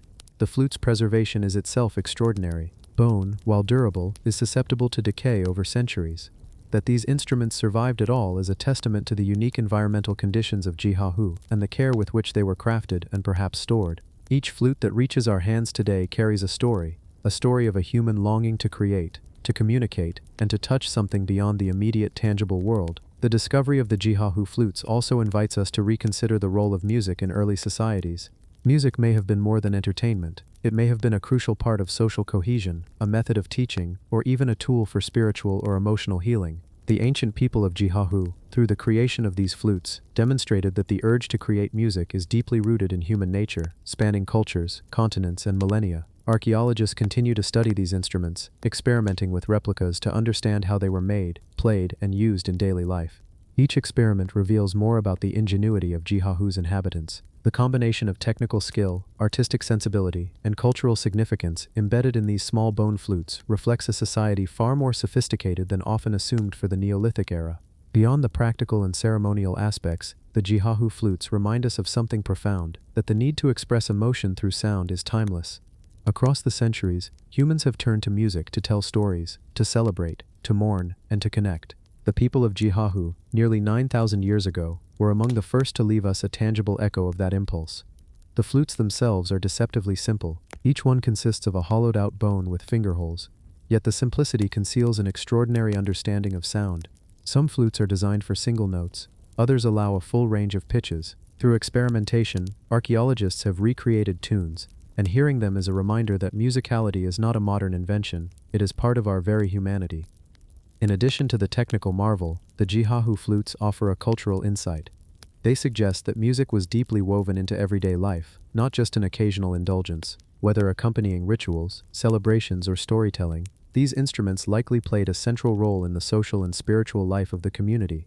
They were more than objects, they were bridges connecting humans to each other and to the world beyond. Even today, the Jiahu flutes continue to inspire. Musicians, historians, and archaeologists alike are fascinated by the sophistication and beauty of these ancient instruments. They serve as a reminder that innovation, creativity, and artistic expression are not confined to modern civilization. The echoes of Jiahu reach across time, reminding us that the human desire to make music, to explore sound, and to express emotion has been with us from the very beginning. Ultimately, the Jiahu bone flutes are more than artifacts. They are voices from the past, voices that tell us about the people who lived along the Yellow River, who cultivated rice, carved bone, and filled their world with sound. They speak to our shared humanity, connecting us to ancestors who, like us, sought to understand, create, and communicate through the universal language of music. As we hold replicas of these flutes, or listen to the sounds they produce, we gain a glimpse into a world long vanished but not forgotten. The Jiahu flutes are proof that music, creativity, and artistic expression are as ancient as civilization itself. They are a bridge across time, an enduring testament to human ingenuity and the desire to make the invisible audible, to make the ephemeral permanent, and to turn simple bones into instruments of timeless beauty. The Mehrgar female figurines. Fertility symbols. Deep in the rugged hills of Balochistan, Pakistan, lies the site of Mehrgar, one of the earliest known settlements in South Asia, dating back over 9,000 years. Among the many artifacts unearthed here, perhaps none are as evocative or as mysterious as the small clay figurines of women. These objects, painstakingly crafted from terracotta, represent the earliest known depictions of the female form in human history, and they carry a story about humanity's first attempts to understand life, fertility, and survival. The Mehrgar female figurines are often simple in form, yet rich in symbolic detail. They depict women with exaggerated hips, rounded abdomens, and sometimes prominent breasts, features clearly emphasizing fertility and the ability to bear children. In some figurines, the heads are carefully shaped, while others are abstracted, stripped down to essential lines and curves. Each figurine reflects a culture beginning to explore not only the physical form of humanity, but also the spiritual and societal role of women. For thousands of years, these figurines have been interpreted as fertility symbols, representing the community's reverence for the forces of life. In an era when survival depended on successful childbirth and the cultivation of crops and livestock, fertility would have been central to the collective consciousness. These figurines may have served as talismans, used in rituals to ensure abundant harvests, healthy children, or protection during childbirth. The act of crafting these figurines itself suggests a highly organized society. Each one had to be shaped, fired, and sometimes decorated with pigments or patterns. Archaeologists have noted variations in size and style, hinting that some figurines were intended for public ritual, while others may have been personal objects kept within homes. This duality suggests a sophisticated understanding of both communal and individual spirituality, a society deeply aware of life's fragility and beauty. Mehrgar was a settlement that thrived long before the Indus Valley civilization. Its residents cultivated wheat and barley, domesticated animals, and produced advanced tools. The presence of female figurines among their artifacts indicates that even in these early stages of urban development, symbolic thought and artistic expression were integral to their daily lives. The figurines provide a lens into the values, beliefs, and priorities of a society working to understand and manipulate the world around them. The exaggerated features of the figurines are not simply artistic choices, they convey meaning. The emphasis on reproductive anatomy communicates the importance of life-giving capacity. Some scholars argue that the figurines were used in fertility rites, possibly handled by priestesses or women during ceremonies meant to ensure the prosperity and continuation of the community. Others suggest that they were charms, worn or displayed to invoke protection from unseen forces, a connection between humans and the spiritual or natural world. Beyond fertility, the figurines may also reflect social structures. The repeated depiction of the female form suggests a reverence for women and their roles within the society. The consistent stylistic elements across multiple figurines indicate shared cultural beliefs and traditions. These objects were not isolated, they were part of a system of symbolism and ritual that bound the community together, reinforcing identity and purpose. The craftsmanship is remarkable. Even without modern tools, Mehrgar artisans were able to create symmetrical, well-proportioned figures, sometimes as small as a few centimeters, and sometimes larger for ceremonial purposes. Clay had to be carefully kneaded, shaped, and fired in primitive kilns to ensure durability. Some figurines bear marks of fingernail impressions, tool incisions, or painted patterns, suggesting individual creativity and aesthetic sensibility alongside symbolic function. Excavations at Mehrgar have uncovered hundreds of these figurines, each one a fragment of a larger narrative about life, death, and the human experience. Their distribution in burial sites, homes, and communal areas indicates their integral role in the culture. They were more than art. They were objects of power, vessels for belief, and anchors for the imagination of a people trying to comprehend the forces that governed their survival. Interestingly, the Mehrgar figurines also provide insight into ancient concepts of health, maternity, and kinship. The attention given to the abdominal area, breasts, and overall form suggests a focus on reproduction, nourishment, and care. They hint at the complex understanding these early humans had of the female body, life cycles, and the biological processes critical for the survival of their community. Over millennia, these figurines have survived the decay of time, enduring as silent witnesses to the earliest stages of human civilization in South Asia. In studying them, modern archaeologists gain a glimpse of a society deeply engaged with the mysteries of life. The figurines act as a bridge across thousands of years, connecting us to thoughts, beliefs, and rituals that would otherwise be lost. The Mehrgar female figurines also provoke reflection on the universality of human culture. Across continents and eras, societies have produced similar objects, emphasizing fertility, motherhood, and the cycles of life. These parallels suggest a shared human need to understand, honor, and manipulate the forces that govern existence. Mehrgar, in this sense, is both unique and deeply connected to the broader tapestry of human history. Even today, holding a replica of a Mehrgar figurine or examining one in a museum evokes a profound sense of connection. We see hands that shaped clay with care, intentions that span generations, and a society deeply aware of the fragility and preciousness of life. These small figures, quiet and unassuming, tell us stories louder than words. Stories of survival, spirituality, artistry, and the eternal human preoccupation with creating and sustaining life. Ultimately, the Mehrgar female figurines are more than archaeological curiosities. They are symbols of humanity's first attempts to confront the mysteries of birth, growth, and continuity. They reveal a society that understood the sacredness of life and sought to honor it through art and ritual. In their silent forms, we find echoes of our earliest ancestors and a profound reminder that the human need to express, protect, and celebrate life is timeless. Through these simple yet profound artifacts, Mehrgar offers a glimpse into the origins of belief, art, and culture. These figurines are a testament to the ingenuity, spirituality, and vision of a civilization that lived thousands of years ago, yet whose concerns, hopes, and creativity remain deeply recognizable to us today. The Shari Sokta, artificial eye, Bronze Age prosthetic. In the windswept plains of southeastern Iran lies one of the most remarkable archaeological sites of the Bronze Age, Shari Sokta, or Burnt City. Dating back over 4,500 years, this ancient settlement was a hub of culture, trade, and innovation. Among its many astonishing discoveries, one artifact stands out above all others, a human eye. But this was no ordinary eye. It was an artificial prosthetic, crafted from a combination of materials with precision and ingenuity that astounds modern scientists. The artificial eye was discovered in a grave associated with the skeleton of a young woman. Unlike modern prosthetics, this eye was made from a thin layer of bitumen, colored with ochre, and carefully inlaid with a golden disc at its center to represent the pupil. Its surface was polished to a lifelike shine, and its shape closely mirrored that of a natural human eye. It is widely recognized as the world's oldest known ocular prosthesis, a testament to the advanced craftsmanship and understanding of human anatomy at Shari Sokta. At first glance, it is easy to underestimate the significance of this artifact, but consider the level of skill and knowledge required to create it. Ancient craftsmen had to select the right materials, shape them with precision, and ensure that the eye would fit comfortably into the socket of the deceased. The combination of aesthetics and function suggests not only technical expertise, but also an awareness of human physiology, far beyond what we might expect from a Bronze Age civilization. This artificial eye raises profound questions about the society that produced it. Prosthetic devices are not merely tools, they are symbols of empathy, medical innovation, and social care. Someone in Shari Sokta cared deeply enough about the well-being and dignity of the individual to create a replacement for a lost or damaged eye. It suggests a community that valued life, sought to mitigate suffering, and possessed the technical means to do so. Studies of the skeletal remains reveal that the woman likely lost her eye during childhood, possibly due to trauma or disease. The prosthetic was probably fitted during her lifetime, as evidenced by the healing and remodeling of the surrounding bone. This indicates not only that the device was used functionally, but also that she lived with it for years.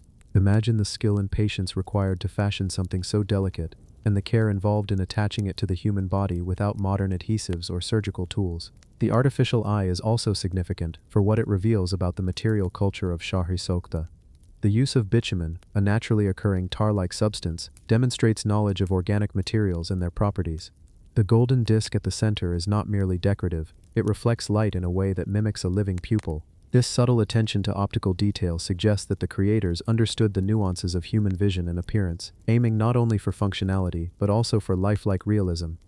Beyond its technical achievements, the prosthetic eye offers insight into the spiritual and cultural beliefs of the time.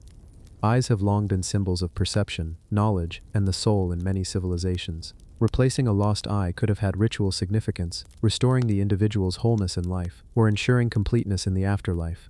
The care taken in its creation suggests that this was not simply a medical intervention, but a deeply meaningful act, blending science, art, and spirituality.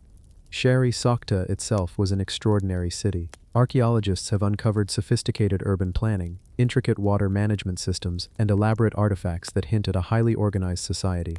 From pottery and jewelry to weapons and seals, the material culture of the city demonstrates skill, trade networks, and cultural complexity.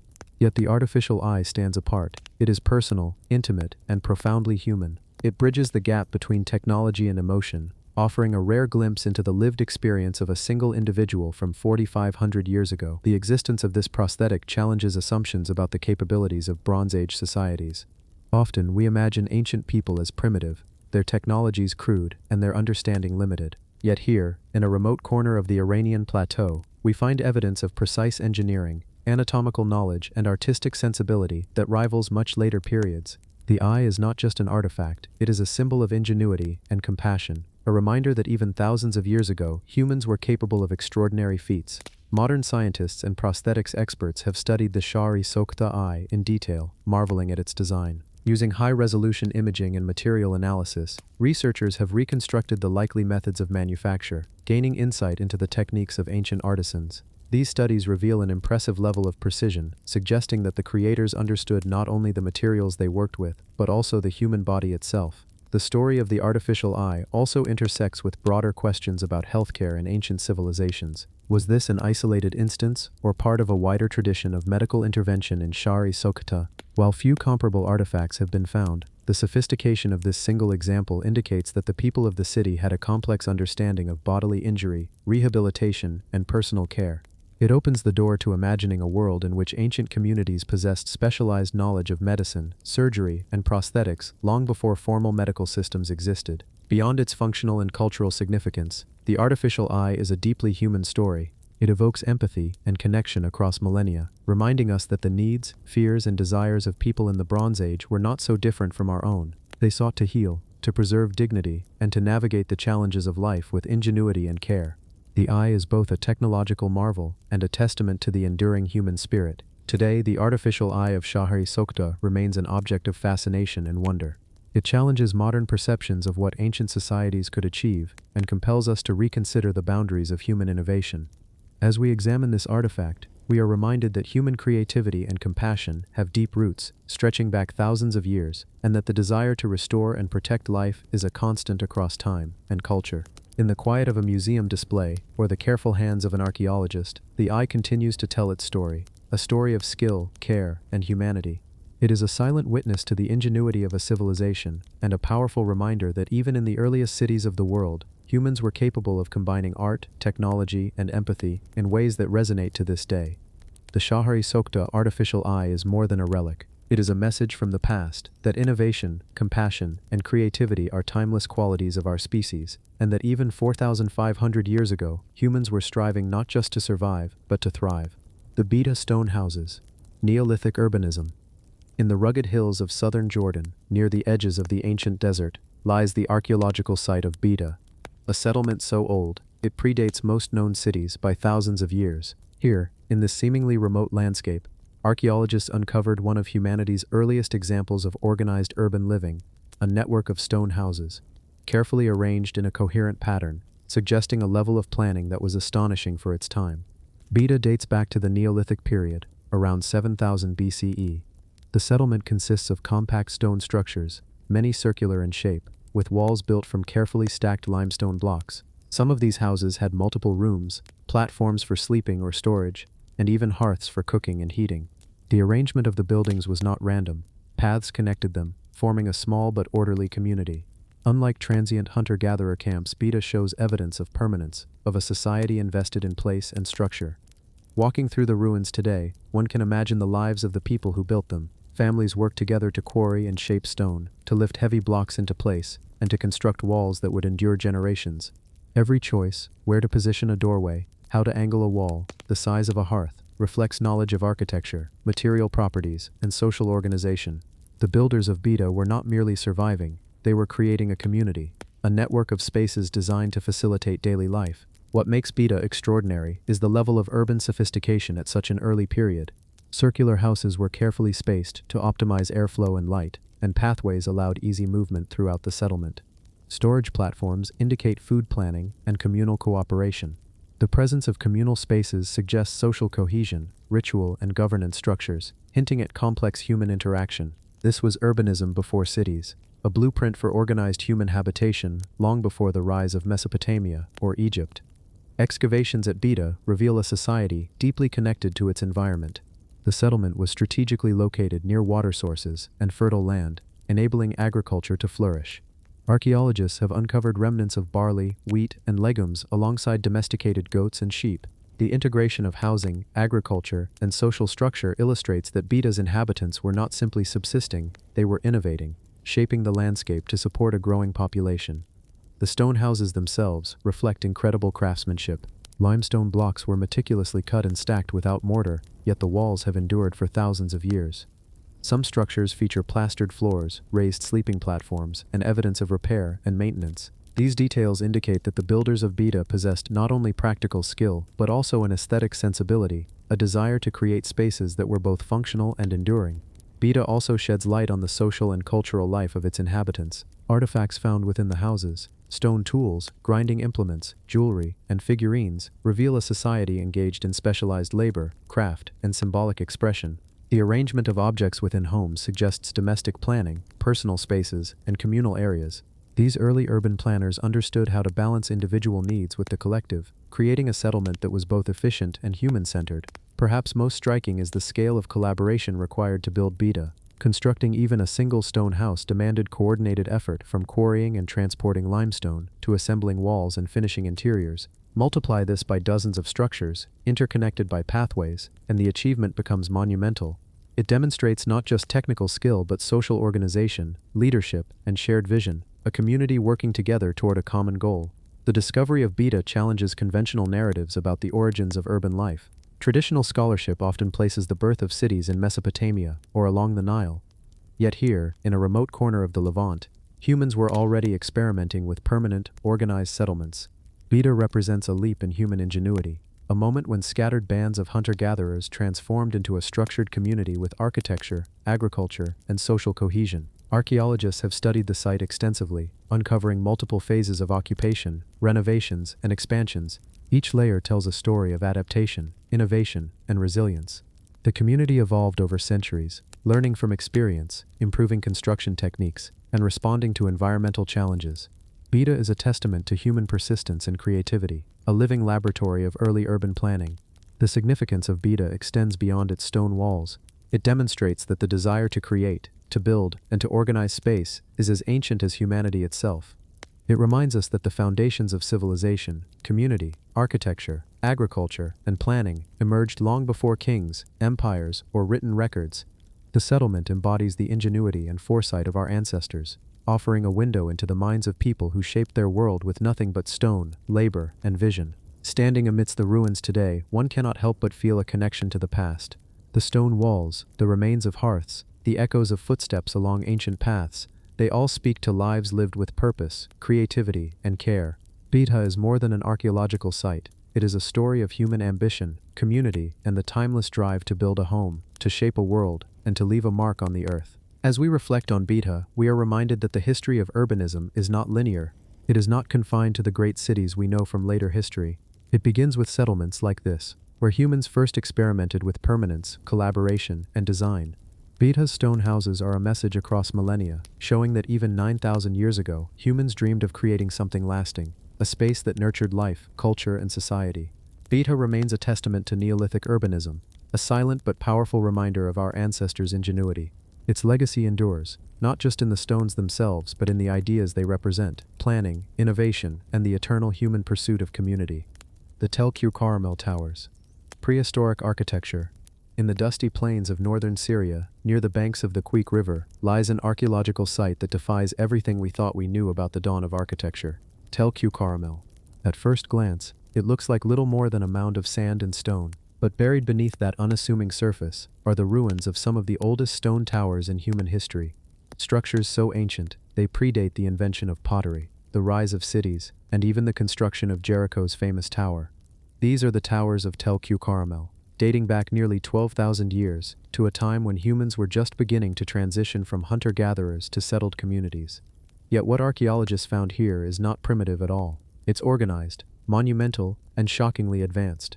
When Polish archaeologist Ryszard F. Mazurowski and his team began excavating Tel Qaramel in the 1990s, they expected to find remnants of a small Neolithic camp. Instead, they unearthed massive circular stone foundations, thick walls built from river stones, arranged with precision, some reaching 7 meters in diameter. These were not huts, they were towers.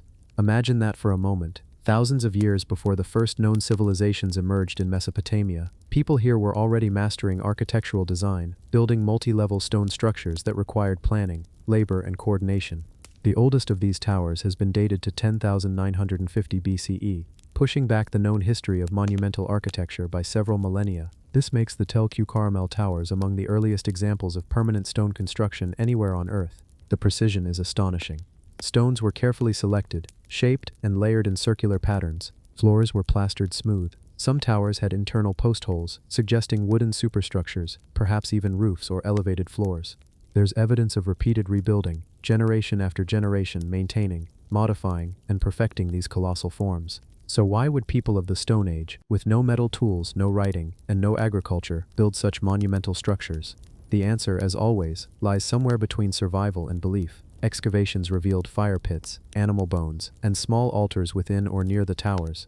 Some had plastered benches around the walls, as if for gathering or ritual. The towers might have been communal centers, places where people came together to meet, plan, trade, or worship. They could have marked territory or served as symbols of unity, stone declarations of identity in a changing world. What makes Tel Qaramel even more intriguing is its chronological context. The towers existed before agriculture, before the domestication of plants and animals. This means people here were still largely hunter-gatherers, yet they were capable of organizing large-scale construction. That alone challenges our entire understanding of early human development. Conventional history teaches that architecture followed farming, that only when people settled down to cultivate land did they begin to build permanent structures. But Tel Qaramel turns that idea upside down. It suggests the opposite, that architecture, the act of building, may have encouraged settlement, that humans didn't stay in one place because they started farming, but rather began farming because they had chosen to stay. The towers may have anchored them, physically and spiritually, to the land. They were not just shelters, they were statements,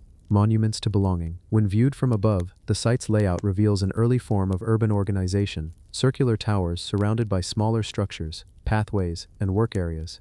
It's as if a small village was forming around a central heart, each tower standing as a core of community life. Archaeologists even found evidence of multiple construction phases, spanning hundreds of years. That means generation after generation returned to this place, rebuilding and maintaining the towers long after the original builders had passed. The tradition of construction itself became sacred, a way of preserving memory in stone. What tools did they use? Without metal chisels or advanced technology, these people shaped limestone with stone tools, painstakingly, rhythmically, day after day. The scale of effort suggests organized labor. There must have been leadership, planning, and shared purpose. Someone designed, others built, and all contributed to a vision greater than themselves. The discovery also hints at early spiritual development. Some artifacts, figurines, symbolic carvings, and fire pits suggest ritual use. Perhaps the towers were temples before temples, serving as the first architectural expressions of faith. Maybe they were built to connect with the heavens, early cosmic markers aligned with celestial events, though this remains speculative. But whether they were watchtowers, shrines, or communal halls, one thing is clear: they represented a turning point in human evolution. The moment we stopped wandering and began building civilization. In many ways, Tel Qaramel stands as humanity's first architectural manifesto. It shows that our ancestors possessed a deep understanding of geometry, balance, and endurance, not through calculation, but through intuition and shared experience. Today the site lies largely eroded, its once towering walls reduced to low stone circles beneath the desert sun. Yet when you walk among them, you can still feel the magnitude of what was achieved here. You can imagine the voices that once echoed within those walls, the flicker of torches against smooth plaster, the steady hum of human ambition. Tel Qaramel is not just a ruin, it's a message carved into time itself, a reminder that the desire to build, to create, and to leave a mark is as old as humanity. Even before writing, before metal, before cities, we dreamed in stone, and perhaps in the shadow of these ancient towers, the blueprint for civilization was first drawn, not on parchment, but in the earth itself, by hands that refused to be forgotten.